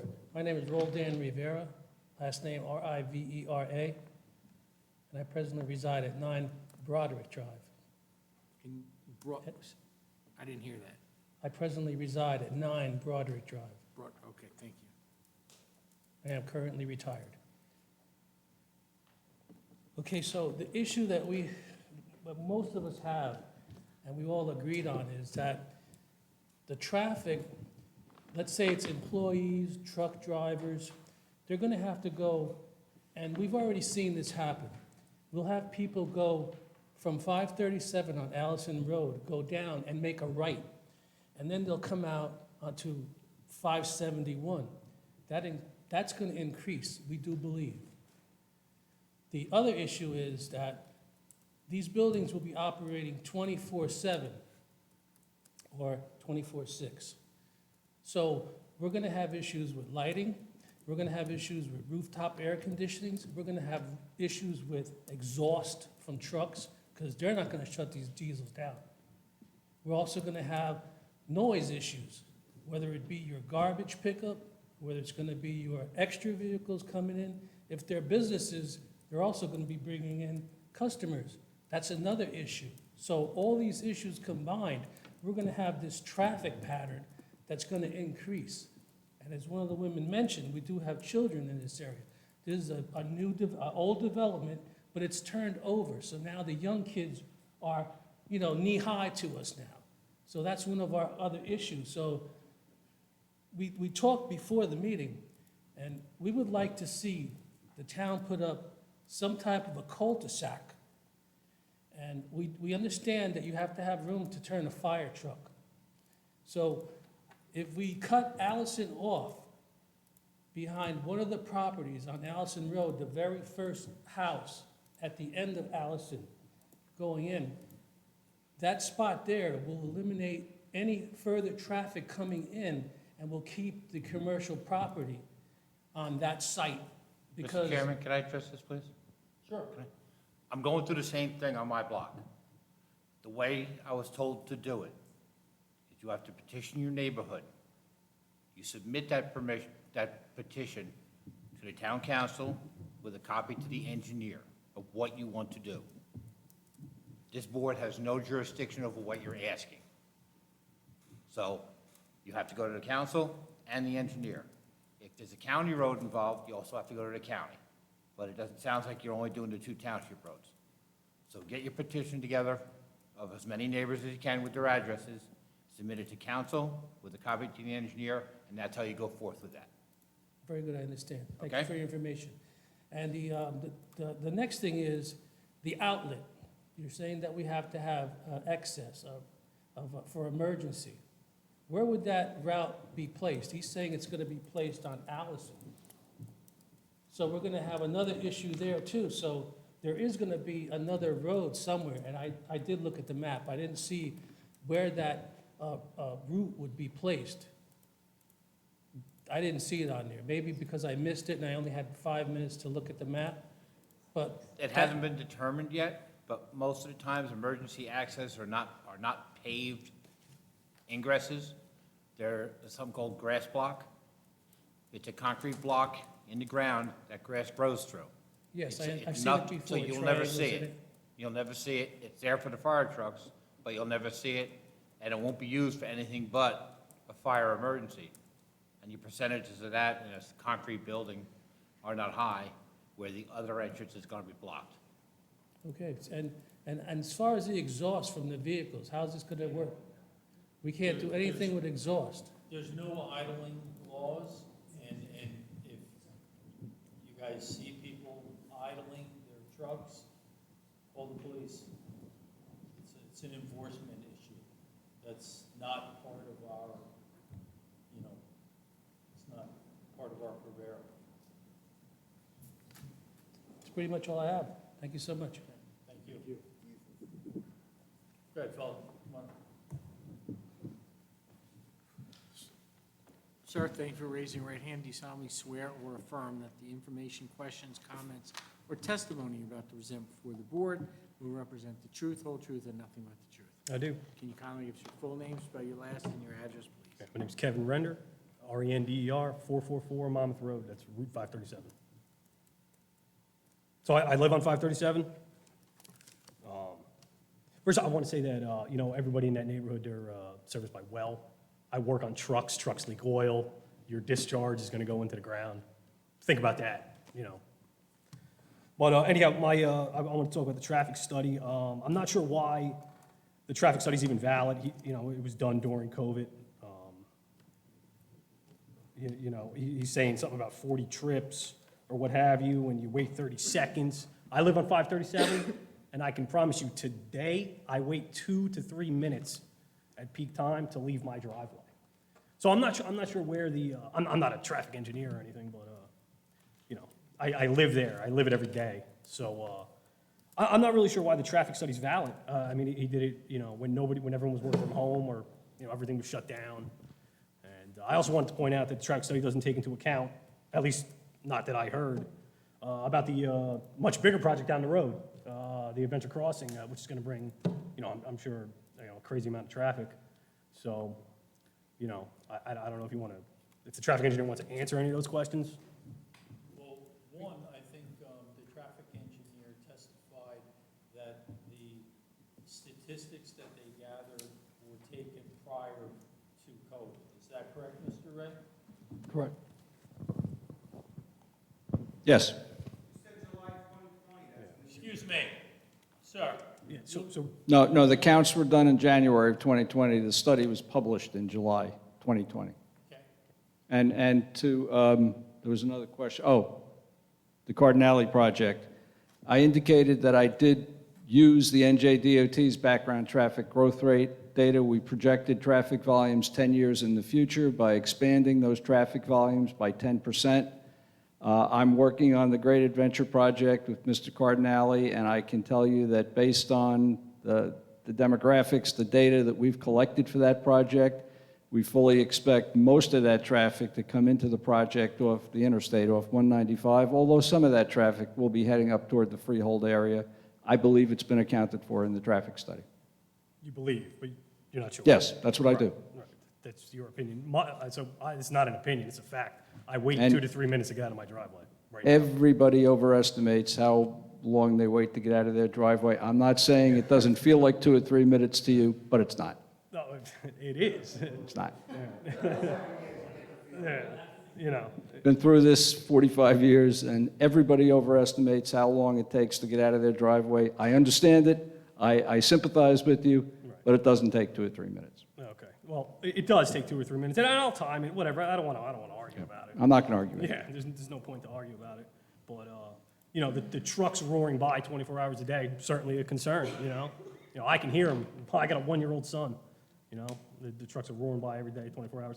I also want to, you did say you were going to get information about the hours of operation before we leave today. As we're not finishing this evening, so we're going to come back and address all those concerns. But you said, the next- you did say that this evening you were going to say what Yes. your client felt about the 24-hour operation. You said that. Correct, and since then, there have been additional comments and concerns raised by the board that we have to talk about it globally as opposed to just that one concern, and it will be addressed at the next hearing. All right. Well, I hope the board holds you to what you said. You said you were going to address it today. All right, very good. Thanks. Now, the gentleman that yelled out before, you want to step up to the microphone and say what you had to say?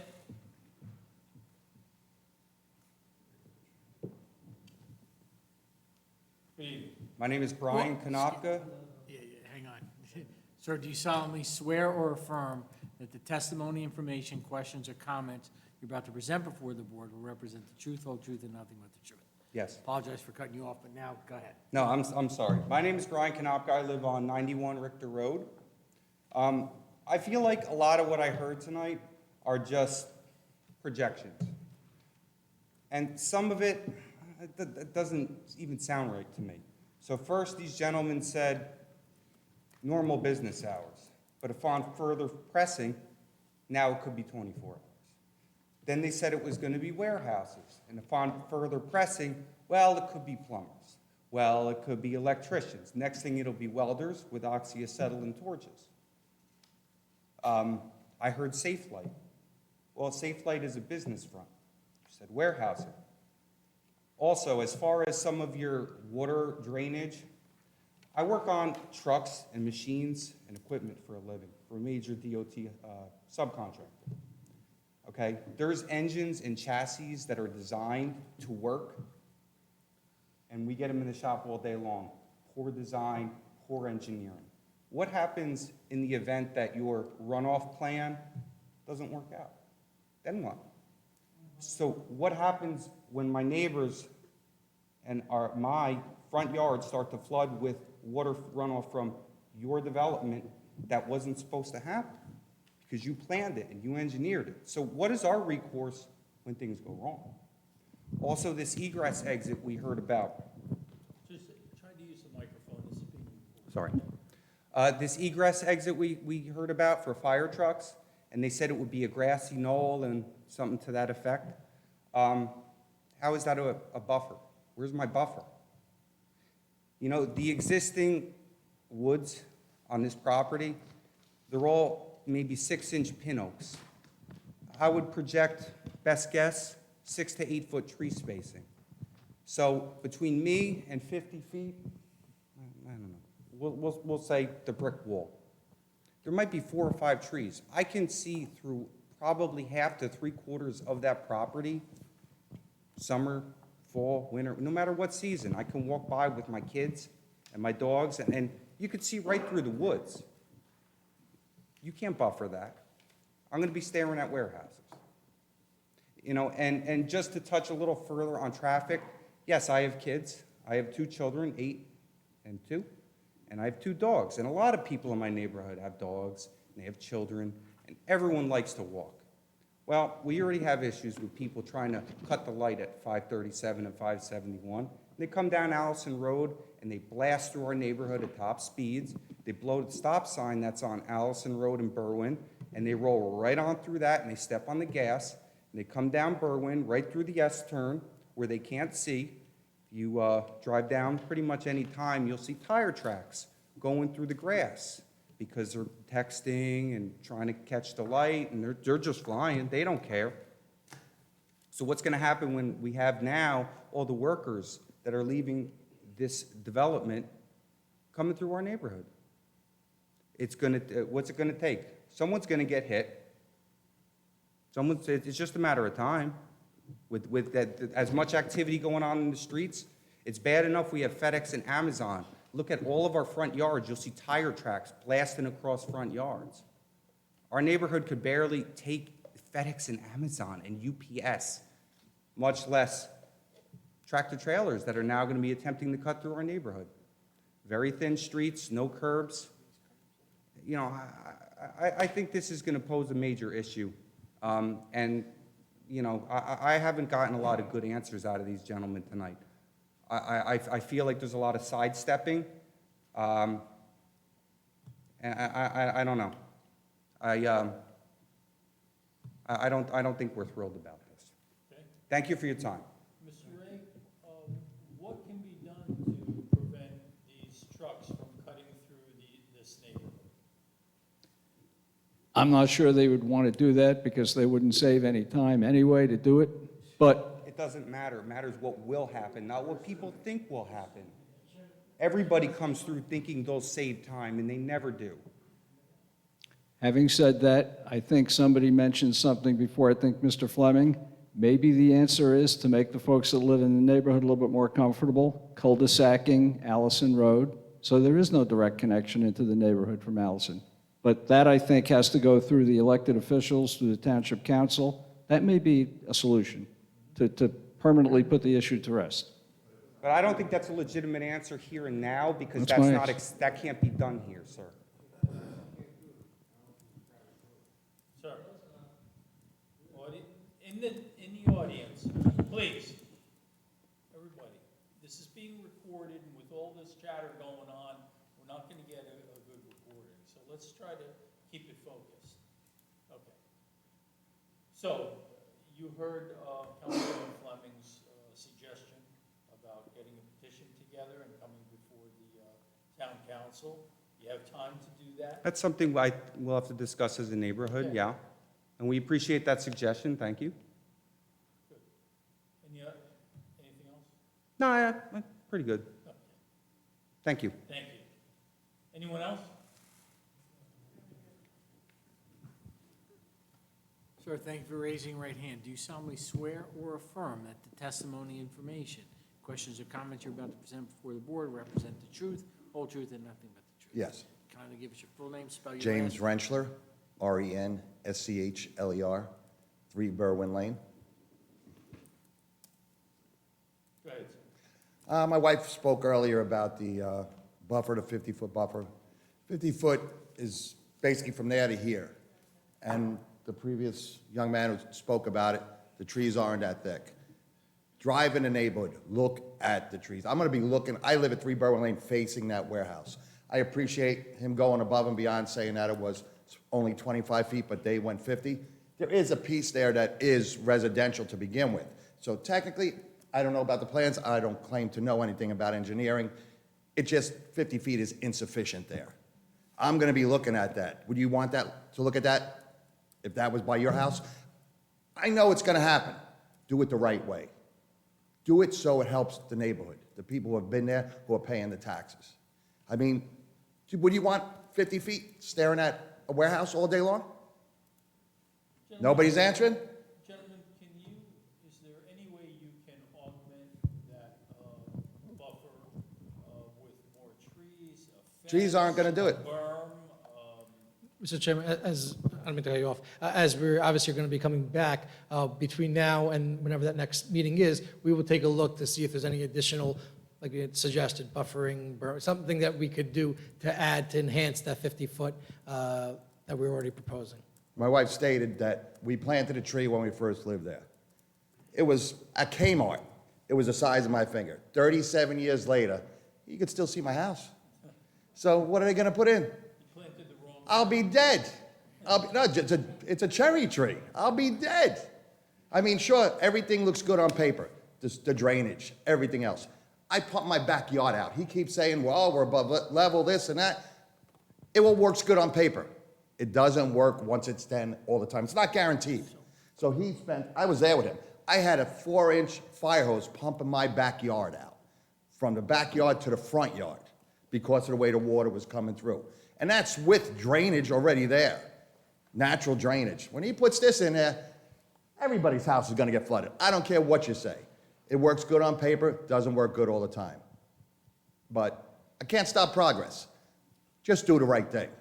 Give us the buffers, give us the safety for the kids, and most of all, find out what's going in the warehouses. There's satellite Amazon buildings going up all the time. In buildings like this, what are they gonna do? Turn it down? Once you approve this, they can do whatever they want. You have to know what's going there. It's a residential area. I've seen things change from residential to commercial, commercial to residential. It's been highway commercial since I've lived there, because it's off of 537. It's the only piece that's not residential there. Go look. Even Kenny Long's trucking area, it was approved for parking trucks only. Not idling them, trucks, parking them there, leaving them there overnight, whatever he did, we fought that, but progress, that was part then. But now, that's the only commercial, and to say, something I was reading that the township put out, that it's industrial area, please, take a ride over there. It's far from industrial. Half of that property shouldn't even be considered for this. But again, like I said, you can't stop progress, do it right. Half of that property should be cut in half, maybe 2 of these warehouses there, and it might be okay. You look in there and imagine it being in your neighborhood. You understand, though, sir, that this is a conforming application? I understand. But like I said, I've seen things change over 37 years. Things that were commercial, changed to residential. Residential, changed to commercial. Allison Road, you can't even fit 2 cars side by side. And I'm not gonna say who bought down that road. It went from regular residential road to light commercial.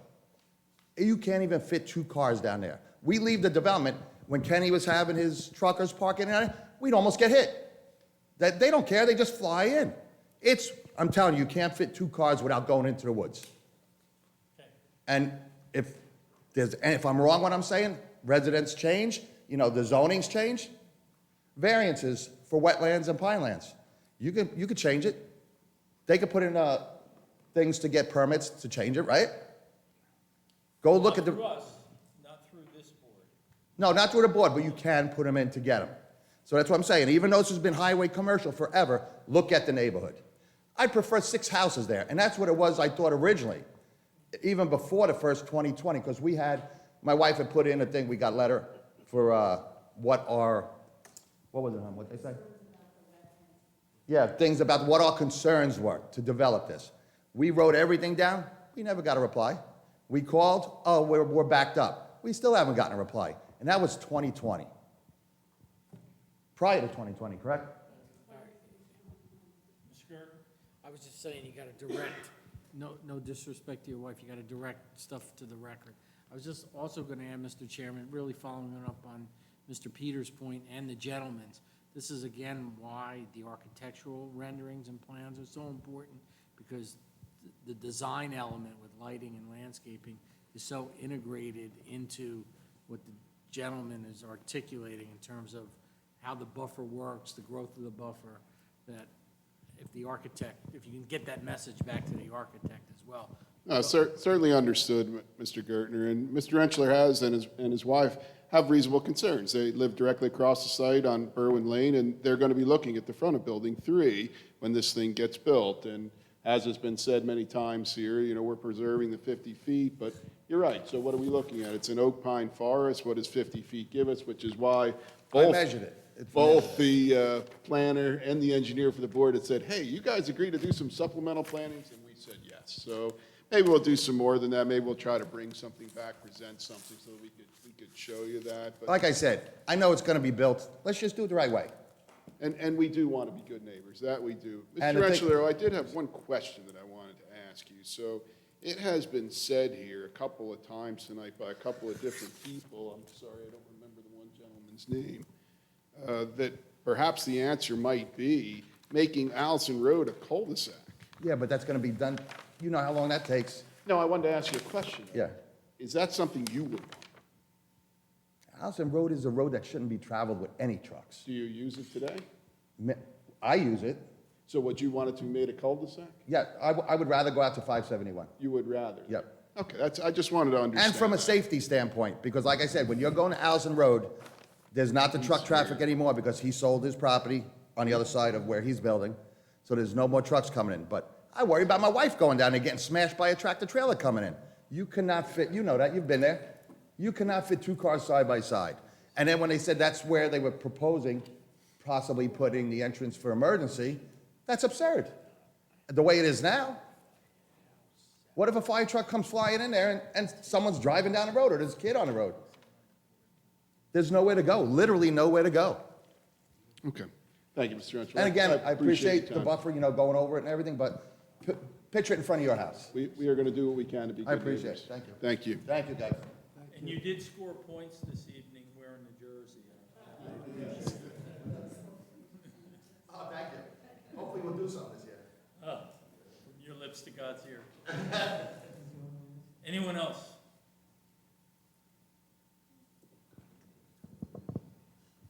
Seeing no one come forward. All in favor? Aye. Okay. All right. So we heard a lot of testimony this evening, and we're going to hear more. So, Mr. Pfeffer? Yes, Mr. Chairman, at this point, we've heard all the comments, we've heard the concerns of the neighbors. We would ask to be carried and come back to a later meeting. I don't know that 30 days would be sufficient. There's some redesign that may be needed. We respectfully ask for 60 days or whatever, you know, a meeting in May, so we could properly get this done, prepared, and submitted to your professionals with sufficient time to review. Okay. How is June 6th? The date that we'll live in. That's fine. Good? Yes.